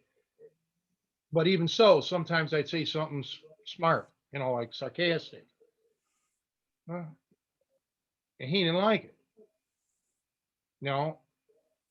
So it was never a warm kind of thing, but I was used, that's all I've ever known. I didn't have a family. I had a very bad, my grandfather was messed up and very mean.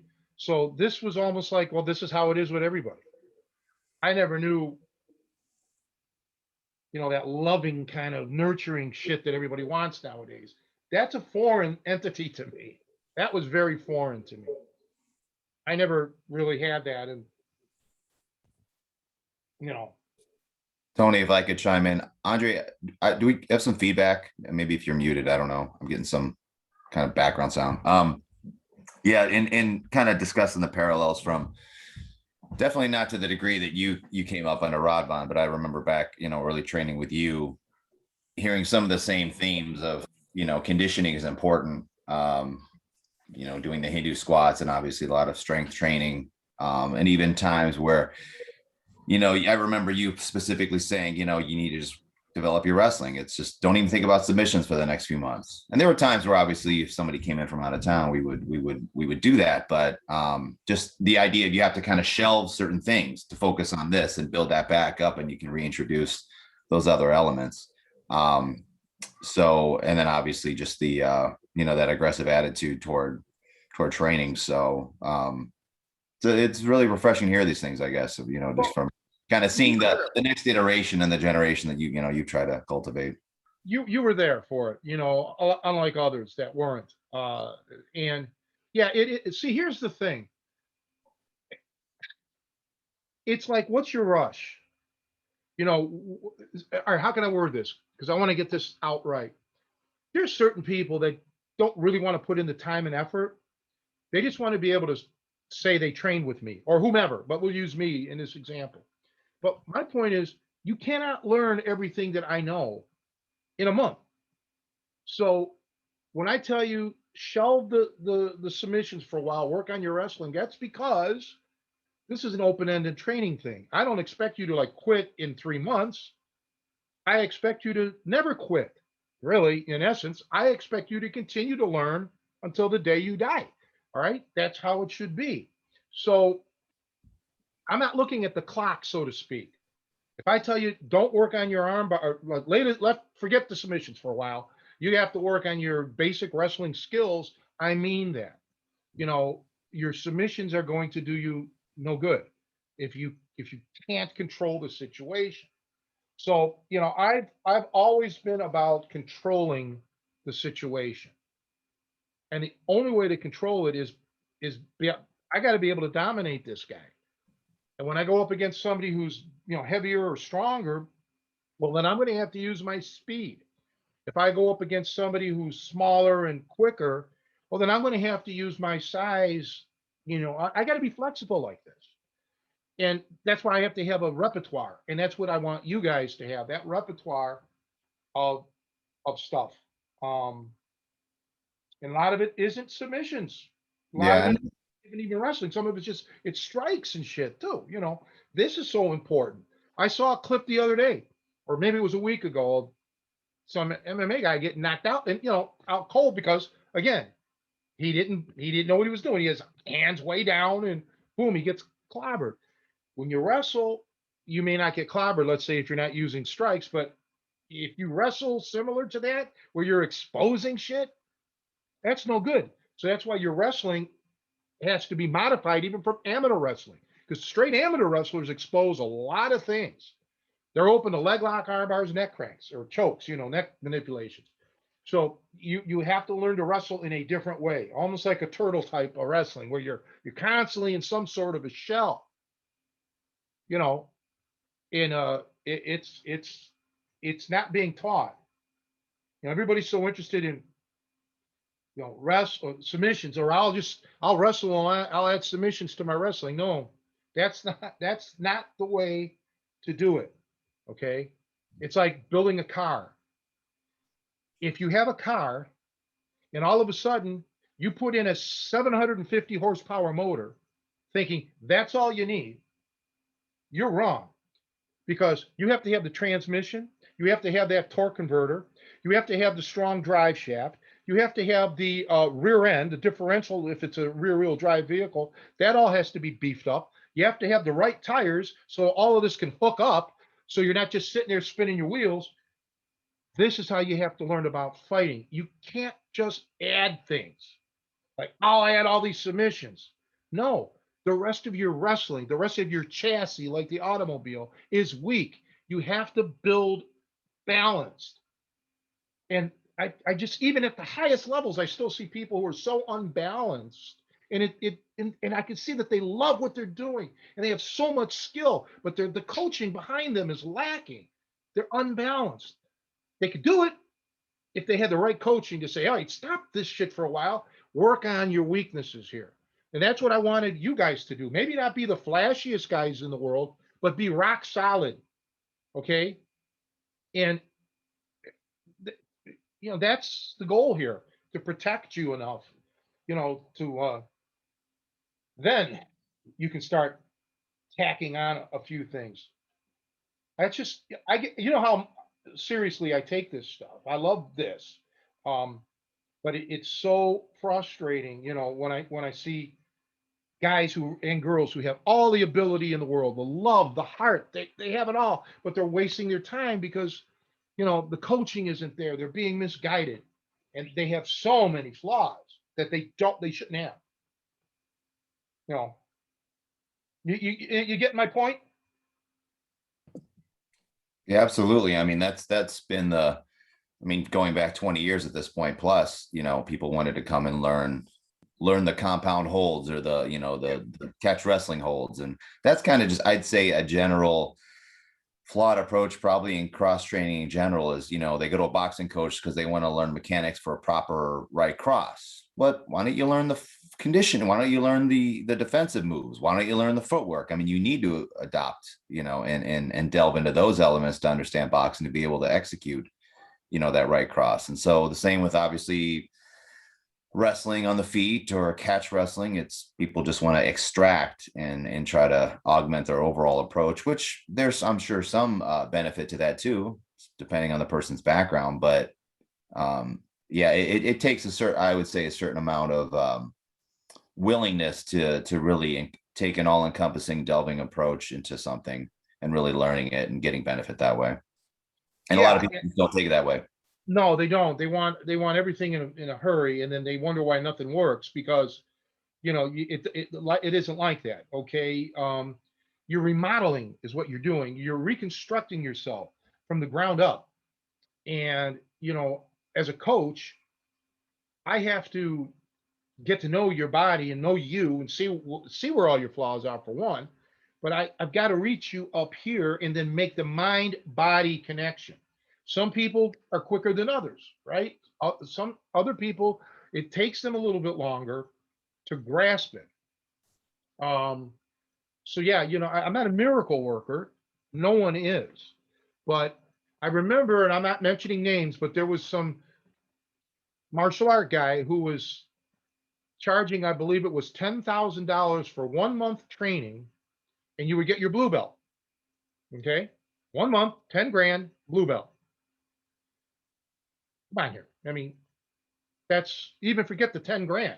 1 month blue belt, life doesn't go like that. Okay. Everyone is different. There is so much to cover there. I mean, really, that when people join the try or ask about joining the Tri-C program, how long will it take me? It's first thing they ask. I don't like that, but I'll say maybe 3 years, 2 to 3 years. I'll tell them that. But in essence, you don't know. It depends on how hard they want to try.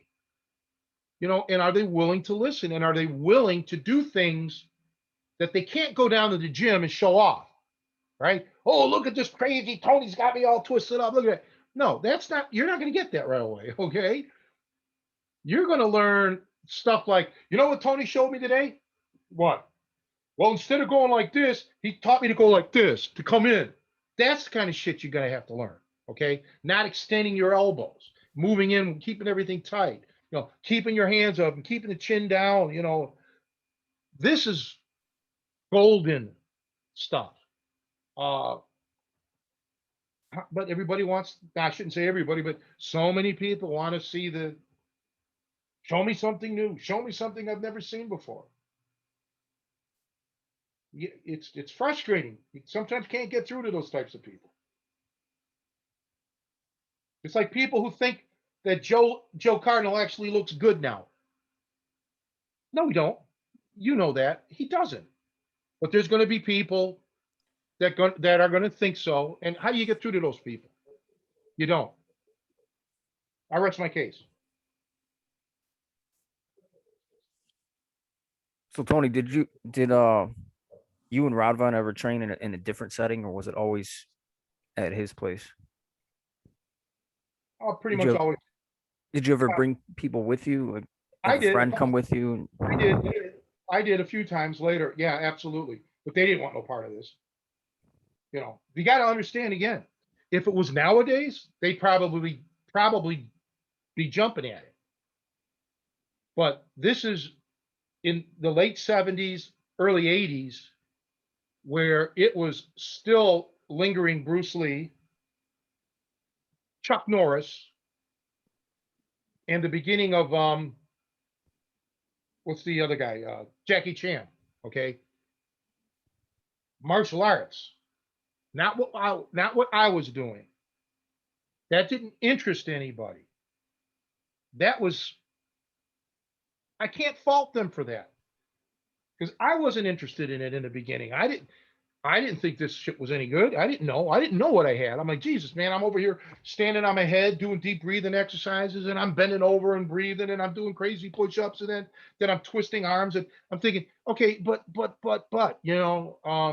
and then once I started actually using it for real, then I realized what I had. I had lightning in a bottle here, man. But my friends did it mainly to just do it for me, and then we could take off. Can I ask a question? Actually, Andre, since you're not always with us, did you, with your going back to your pro wrestling and training, have you seen varying levels of interest from the public based on how maybe popular the pro wrestling entertainment has been? I'm just curious. I mean, you started obviously in that game a long time ago, and it's 10 years ago, 20 years ago at this point, modern day, very big, but I really was expecting there to be kind of a resurgence, and I think there has been in some way, and that may be because of the influence of MMA and UFC and all that.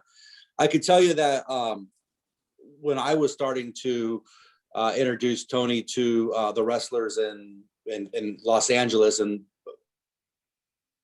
mainly the younger ones who only ever grew up watching like modern wrestling from like the 2000 era, they were really intrigued by it, and to the point where we were bringing Tony out to teach these guys. And for a while, even at the wrestling shows, we had fans who were like had catch wrestling and Tony on their lips all the time. And we ended up closing down because I had to get busy and go back to work. But yeah, I think that there, when I kind of talked with this about Tony before, I think there is would be a strong interest if people understood what catch wrestling was and its value. And for me, my initial interest in catch wrestling was like to historically understand the business that I love so much. So when I started reading the books and trying to get educated on the old time wrestling, that was because I loved wrestling, the history of wrestling. And then that brought me to wanting to understand it mechanically, not just to go in there and be able to do a body slam or, put on a good match, but to be able to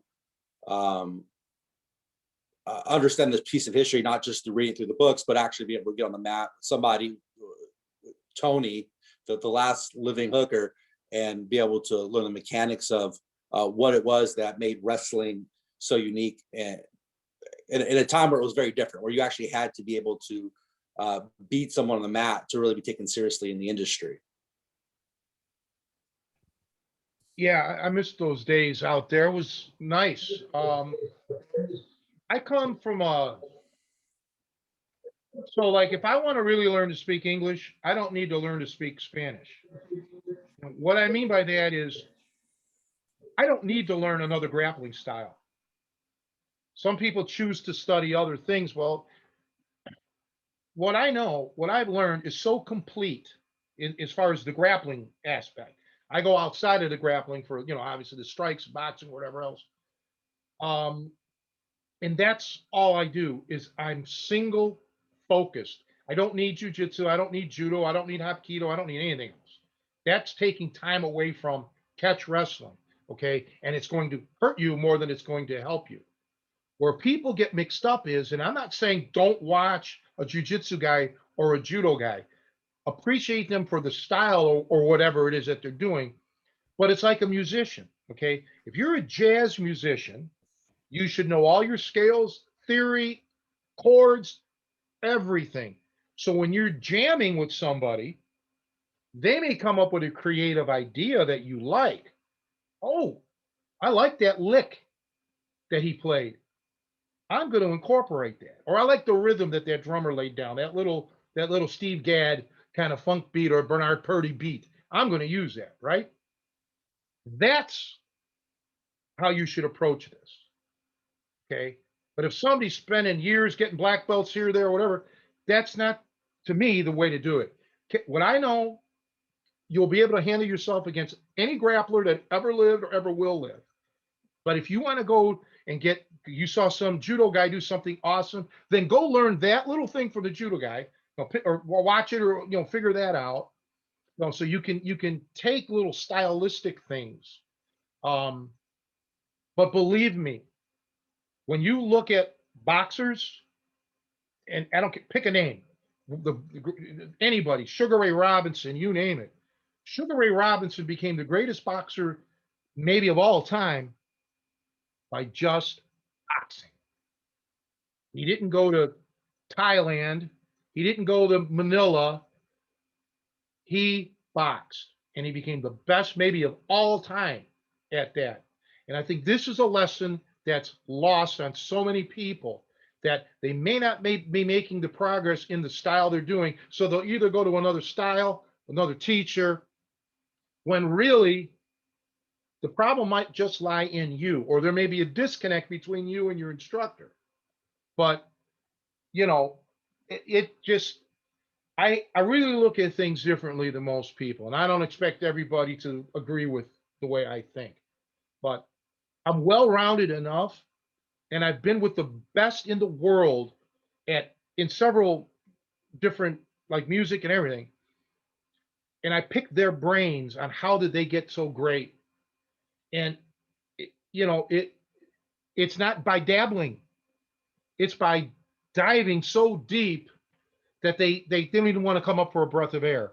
Hours and hours and hours and hours of practice. 3, 4, 5, 6 hours a day. And even with the wrestling shit, you know, I was drilling in my mind, creative, you know, visualizing and creating scenarios while driving a car, while riding the bus, while walking down the street. I still do that. My brain is on it constantly. Same with the music, you know. And I put the music to the side for many years. I'm trying to play the drums again, and you know, I'm starting at the basement, but I know what it takes. I don't need 30 different drum instruction books. All right, I know what I need to practice on. So that's what I want everybody out there that's listening is, you know, don't expect miracles. Work on the foundation of your stuff. You don't need 7 different martial art friggin' black belts or certificates or whatever. Okay, just focus and become the best, the absolute master of the style that you're dealing with. I don't care what the style is. You know, you should become world renowned in that style, as opposed to just shooting for a black belt. Let's say that's a dime a dozen. You know, I got to sign off, guys. yeah. I'll look forward to hearing the rest on the broadcast. So Okay. thanks Good to all. see you. You're looking good. But you know, with me, it's like with the with drums. All right, I'll go to my grave. Buddy Rich was the greatest that ever lived. That's my opinion. But now there's other great drummers, too many to mention, that are great at their thing. Okay, that their style. They're just fantastic at it. Right, Buddy's. It was my mentality. Buddy attacked those drums. He was like a fighter.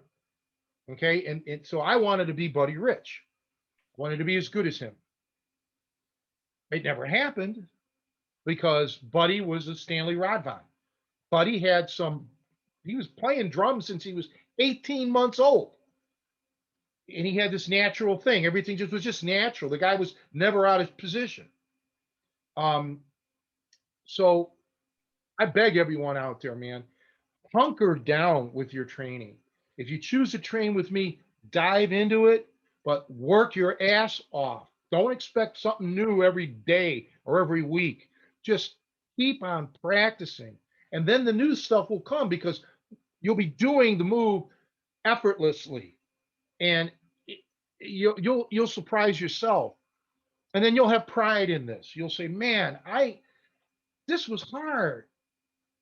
Man, this shit was hard, but I spent the hours and hours and weeks and months and whatever, and now I got it. But that's a sense of accomplishment, you know. It really is. Scratching my head is not an accomplishment. It got rid of the itch, but how hard was that to do? And that's some of the effort that people put into some of this training. They want it like they don't want to put in the effort. You know, you know, I don't know what to say. So Tony, I think you said it all, Tony. Go ahead, Nico. I'm sorry. I was just gonna say, what was the like the first time that stands out in your mind that you actually had to use what Rodvan was teaching you in real life? 14 years old. I had been doing it for a little over a year, and I got jumped.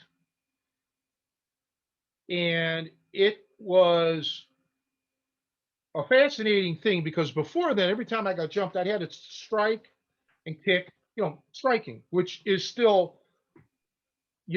really, that should be first and foremost on everybody's mind when they're in a street fight. So, I was about 14, a little over 14, because it was a little over a year, I think. And it was the weather conditions. It was probably November or something. It was snow. And I'll just, the kid came at me and I just was able to grab him, throw him, hip throw. And he kind of slipped off. It was hard with the footing, but when he landed on his hands and knees pretty much, because he slipped off. And it was like automatic. I mean, I just went right for the side choke. You don't want to jump on his back and roll over because you're on the snow. You don't ever do that. You don't want to get entangled in a street fight because you may have to abandon this and move. But my adrenaline, everything, I slammed that on with a jacket on. I slammed that bulldog choke on, and he was out. I mean, then I took off, before more trouble came. Yeah, that was awesome. And then it's like, that was the first time I put somebody asleep. The first time I made somebody unconscious at 14. And it was a real life scenario. So Did you share that experience with Rodvan after it happened? Oh, of course. Like, yeah. And then of course, then you would think, oh, good job. I'm proud of you. No. He goes, then what? I said, well, then I took off. Yeah, you just let him. You didn't go after his leg. You didn't break his arm. Right. I mean, I got chastised for not, brutalizing it, But see, this is the thing, because he said, now he's going to keep looking for you because he don't even know what happened. You put him to sleep. You should keep him awake so they can feel the pain. And he had his point, but I don't. Oh yeah. So yeah, that was the first time. I'm assuming the guy never came back for more though. He did not know, but No. I got into other fights, many after that in the streets over there, but so I don't know if he had anything to do with it or if they were friends, but I never recognized him again. But then again, that could have been me because all of this happened so quickly, but I felt really good. I mean, I really did. I felt good about myself, but I kept it to myself. I didn't start bullying people. I was never a bully. I was a guy that used to like to, even to this day, I like to put the bullies in their place. You got a lot of bullies out there. And man, I don't like bullies at all. But yeah, and then there were other times too when I was just outnumbered, right? So, you just use your skills to survive that moment in time. All right. Not where this is a karate movie where you're going to take out 9 guys. Okay. 2 guys. Okay. That might happen. That's not, I've had that. That's not so bad. But when you got 4 or 5 guys and they all got clubs or pipes or baseball bats or knives, I faced that shit. You have a situation on your hands. Okay, so you use your skills now to not destroy 5 guys, but to ensure that you're surviving this and getting out. So it's a lot of mind stuff, you gotta play your mind games with yourself. You gotta be ready. But yeah, I miss some now. I don't miss it now, but I'm old. But I sometimes miss thinking, back to those times where like, that was pretty good. I was like really in shape, fearless, didn't care. But a part of it was I didn't have anything to live for. My life was so horrible. I don't care. They want to shoot me dead. Fine. The troubles are over. I think now because I'm so my mom, she's dependent on me. Without me, she's dead. Now I have a huge responsibility. I have to watch myself. I can't get into fights. I can't get arrested. Okay, I can't be a day or two in jail or whatever it would be, or longer, or I can't. I got to deal with her. So it changes my perspective now for the first time in my life, and that's weird. you know, we talk about like your street confrontations, but Rodvan had some too, right? Some guys tried to Oh. mug him and things, which I can't imagine being talk about luck, worst luck in the world trying to mug that guy. Um, but were you aware that he, or did you find that out later that he had defended himself on the street with this stuff? Like, you know, were those stories kind of out there? Because it sounds like in some ways, maybe it wasn't well known that he was using this stuff to protect himself. There's stories that nobody knows that I know. So yeah, that particular story I knew. I knew when it happened. I wasn't there, but you know, I knew about it shortly afterwards. But there's things he did that no, didn't make the news. Most crime didn't make the news back then. This isn't like nowadays, you know, somebody trips on a crack on a sidewalk, it makes the news. You know, back then, nothing, hardly anything made the news unless it was like major, you know, crazy crime. Um, like when the Rambo movie came out, some Vietnam vet in Cleveland took off, went into the forest, they call it the metro parks over there, with a gun. You know, he snapped and did a Rambo thing, and that made the news. You know, but most of the stuff never made the news. A lot of times people didn't even report the crimes. Okay. I mean, for what? You know, the police were not, they weren't Starsky and Hutch. I'll tell you that right now. So, but Rodvan, yeah, that you're talking about the story where he picked the guy up and threw him into the other guy. Is that the story you're talking about? I think so, because it was at the time your mom, when I was sitting out back at your place, and she'd kind of relayed the story about how, you know, she had met him when she was pregnant with you. And then later on, she talked about some story where he was jumped by a few guys and put them in the hospital. And he was relaying this, but he must have told her that story or something, because Yeah. she said something to the fact of like, yeah, but they never got my money. Like he was, you know, I kept my money. Well, that was a different story. Yeah, that was another one. Yeah, that's the one he told her about. Yeah. He yeah, they just it was he could kill people. And he actually killed a wrestler in the ring. This is a guy that if he grabs you here, that's gone. He's not going to rip it out like, you know, Roadhouse, but he'll crush your trachea. Okay. He could grab your nose and just squeeze it, and that won't kill you, but your nose is done. Okay. Now try to fight when it's crushed. Um, the guy could do things. If he got you, he could wrench you, break your neck. He shows I know how to break necks, but for him to break a neck, he could just do it just brute strength. You know the story about this one. I told you that already. So this guy was lethal. Now it's a whole nother level when you're lethal, when you have to restrain yourself from killing somebody with your bare hands. Most guys have to exert themselves to kill somebody with their bare hands, unless it's a freak. You hit them and they fall and they hit their head. He was the type, it was just the opposite. I have to consciously think about not killing somebody with my bare hands. So how did he kill a guy in the ring? What happened? Well, I told you he was a Bergen-Belsen concentration camp survivor, and this guy was an actual German, a wrestler, and I guess did some Nazi stuff, you know, antagonizing him and shit. And Rodvan got him on the ground and just, you know, stretched him and killed him.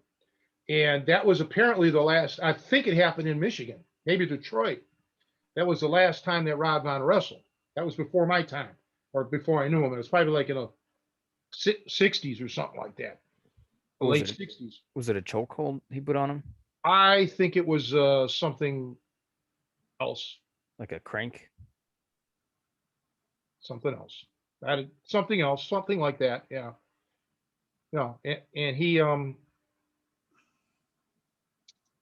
it was bad.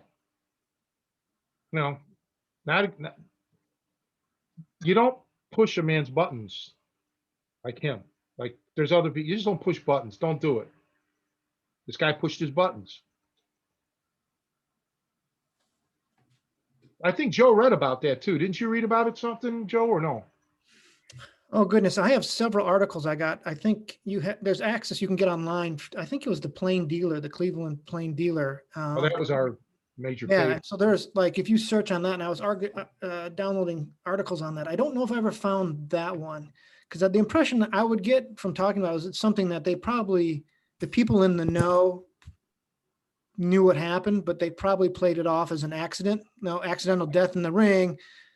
But you know what, buddy? No one's ever going to go in the ring with you again, because clearly, if he's dealing with some kind of PTSD or whatever and has the ability, he was the policeman for his gym, right? So people kind of trust him.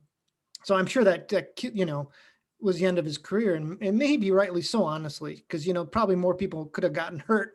I'm sure that people want to protect themselves, so it got swept under the rug. So I don't remember reading about that one specifically. But yeah, it's interesting to go back. There's actually articles when he first shows up in Cleveland. I'll have to find it, but it talks about, Polish immigrant in World War II shows up in our office and puts on a demonstration, and he'll be doing a show soon. It was like, he was like a new thing. It was like in like 1949 or something, a Cleveland Plain Dealer.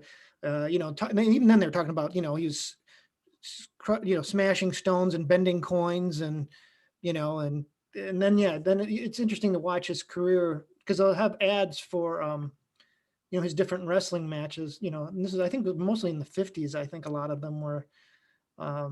What's a real shame is there was TV footage of him, supposedly. I tried to find that. And that's, if anybody's listening to this, it would be great to see if there's any. It's very likely that it's just lost to history, where he was on TV lifting things and bending coins and things like that. It would have been really cool to see him do a demonstration.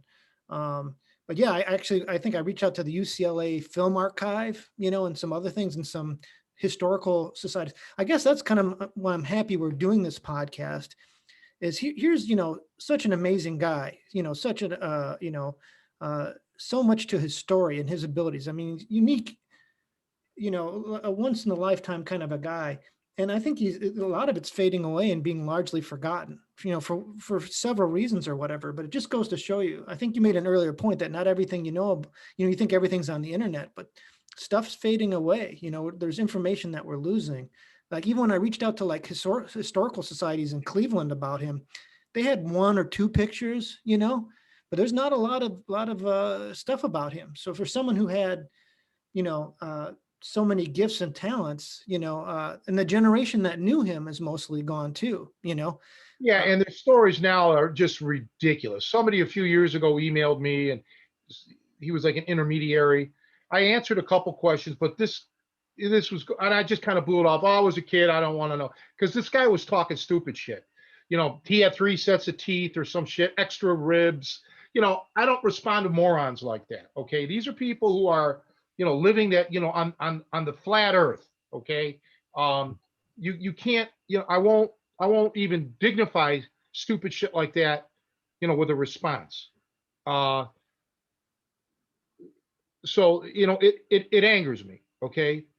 No, he didn't have 2 sets of teeth and extra ribs and all of this other kind of shit. Okay. And I get violently offended when people start talking idiotic shit like that. So he was just genetically strong. I mean, what's his hang on now, Danny Hodge, another one. Oh, I never met. I was supposed to, but I never got a chance.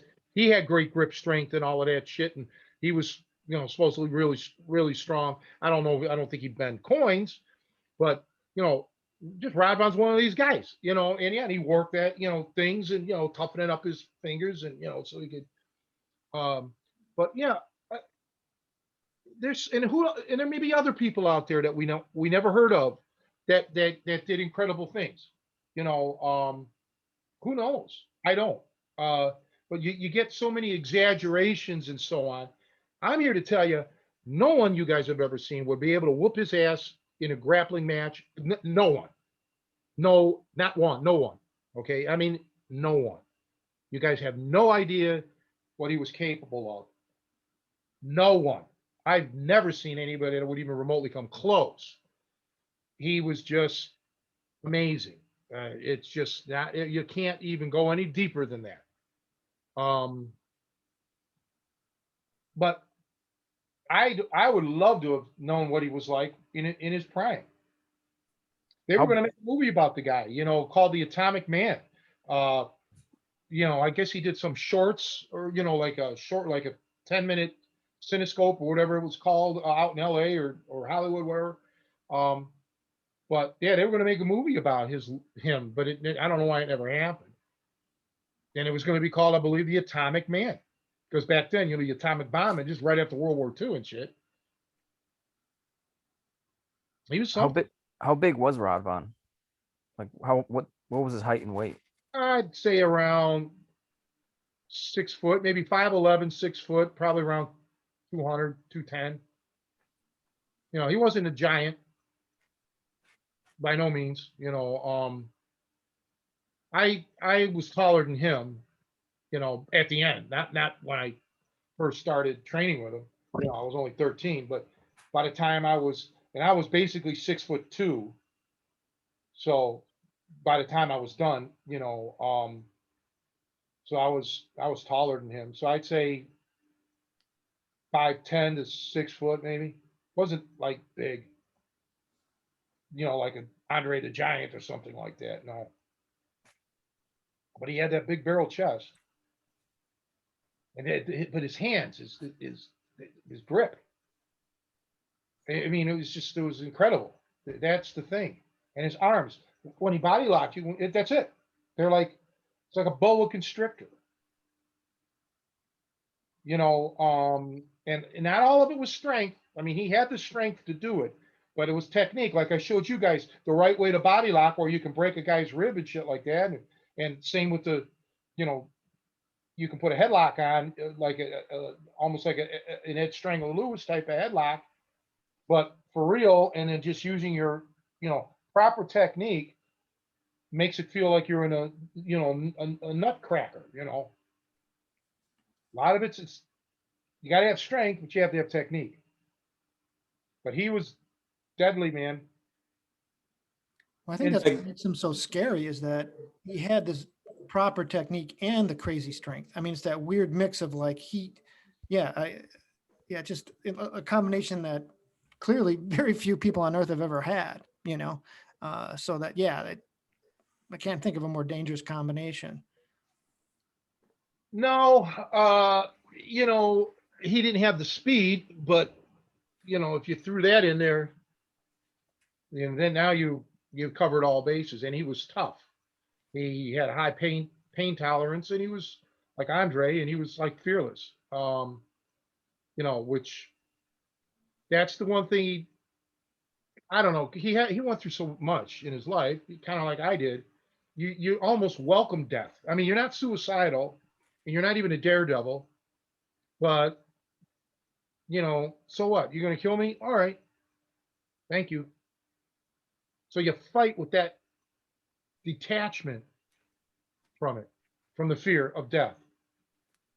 And you know, it's psychotic in a way, really, or uh but it's a just a lot of people have that. Daredevils, high iron workers, you know. You think a high iron worker can worry about dying every day? He could never go up there if he was always thinking about death. Okay, you can't. You got to detach yourself from it. You know, and I don't know. Like I said, I've never cared. Now I do because of my mom, but outside of her, I don't give. Once something happens with her, then I don't give two shits. I'll be back like I used to be. What do I have? I don't have nothing else. I don't have. I'm not married. I don't have family or anything. I got nothing. So, oh Well, Tony, we love you like your family. So you have us. if you were my son, I'd run away from home. So would I. Getting back to what Joe was talking about, because I too have looked for anything ring related as far as the contending about Stanley. But unfortunately, so much of the wrestling from that era, to the extent that it existed on videos, lost the time. There's, some of the bigger promotions, they're able to capture some of that. But he also appeared on a TV show called You Asked For It. Did you ever see that appearance? No, because that was long. That's what we're talking about trying to find, because that was before my time. I may not Yeah. even, I may not even have been born. But he lifted a pony, I think, Wow. and he bent the coin and something else. He did see, that's the thing about his strongman thing. He did, like, every strongman before him had their specialty, but he did all of their specialties. He'd lift the pony, he'd walk up the ladders with the pony, the tug of war shit, the pulling of the trucks. He let the truck run over his chest with no ramp. Here's the funny thing. The tallest building in Cleveland at the time was called the Terminal Tower. It's now like the second tallest. For a while, it was the tallest building in America outside of New York. It's about 752 feet tall. It's my favorite building in the world. They have a flagpole on the very top of the building. Okay, it comes to a sphere like a point.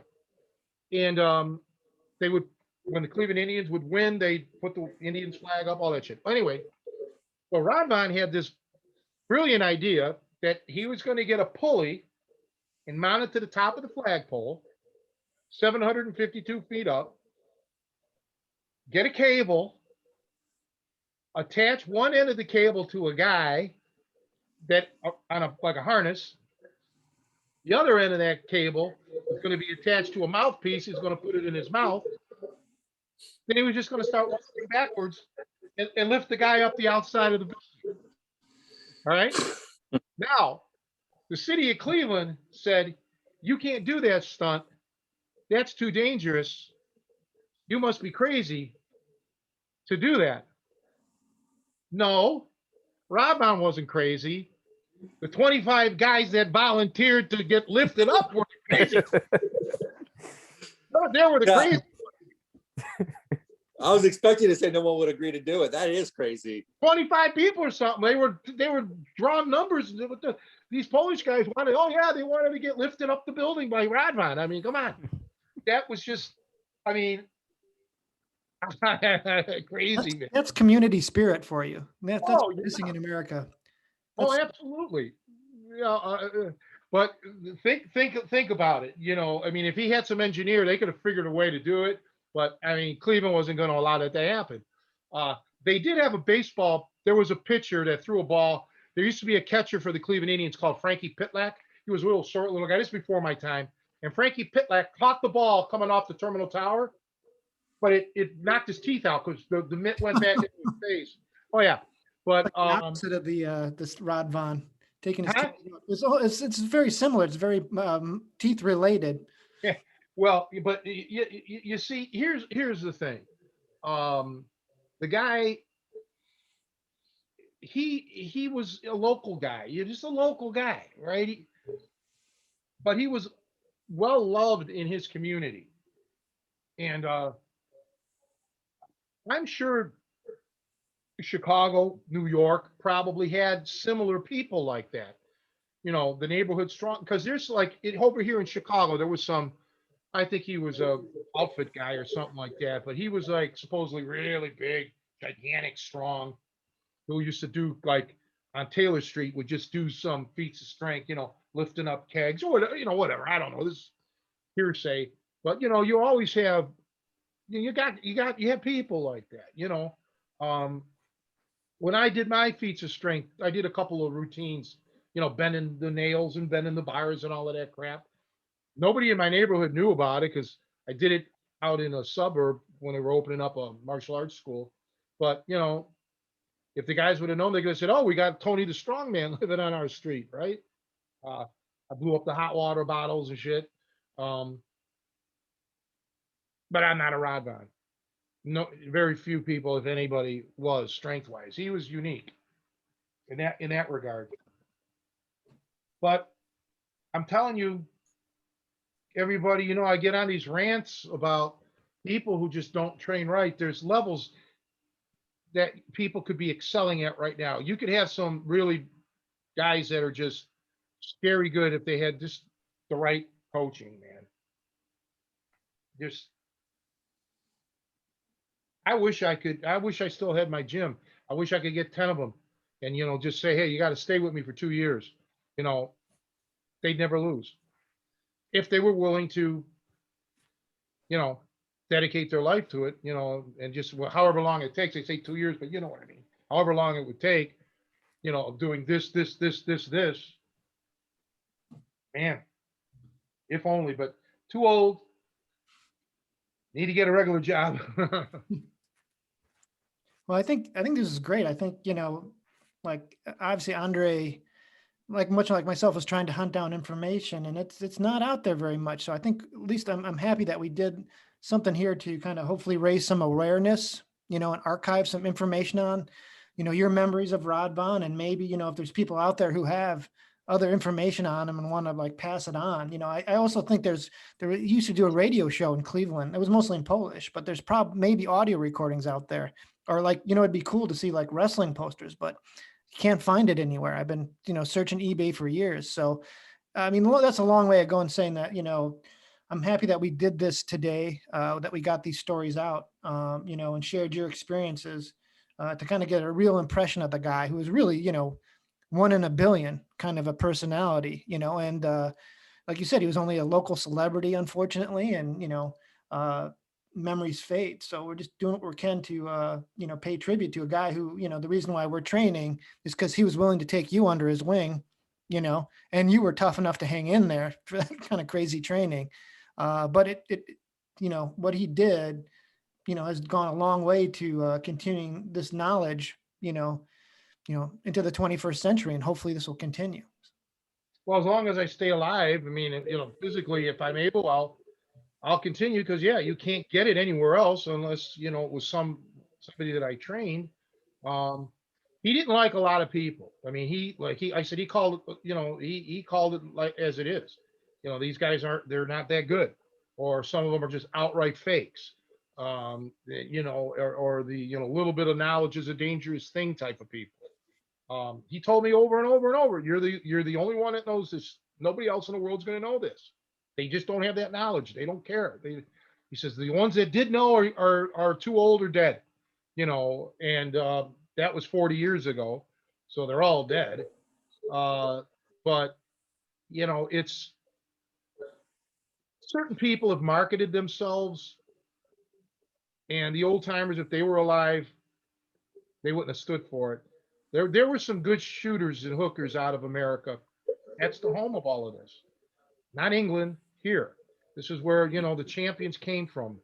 And before here, it went way back into antiquity and through the centuries and so on.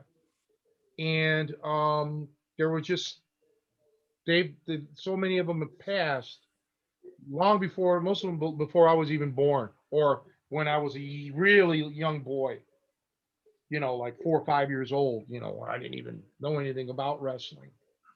But it doesn't matter now. You can't live in the past. We're here now. We're still trying to get things going here, and keep this alive as best we can. So we'll see. No, it's definitely good. I'm glad we talked about this today. This was a good topic. I'm glad we covered it. Any other thoughts, guys? Any last questions? Or That was a good episode. Yeah, I know. I just join you, Joe, and I think it's important to talk about these things because, like what Tony possesses, what he knows, and what we're trying to extract from him, these types of things are also we lost the time. So I'm honored that you guys invited me here to kind of witness this play out. But I do think it's important that we document what we can while it's still here.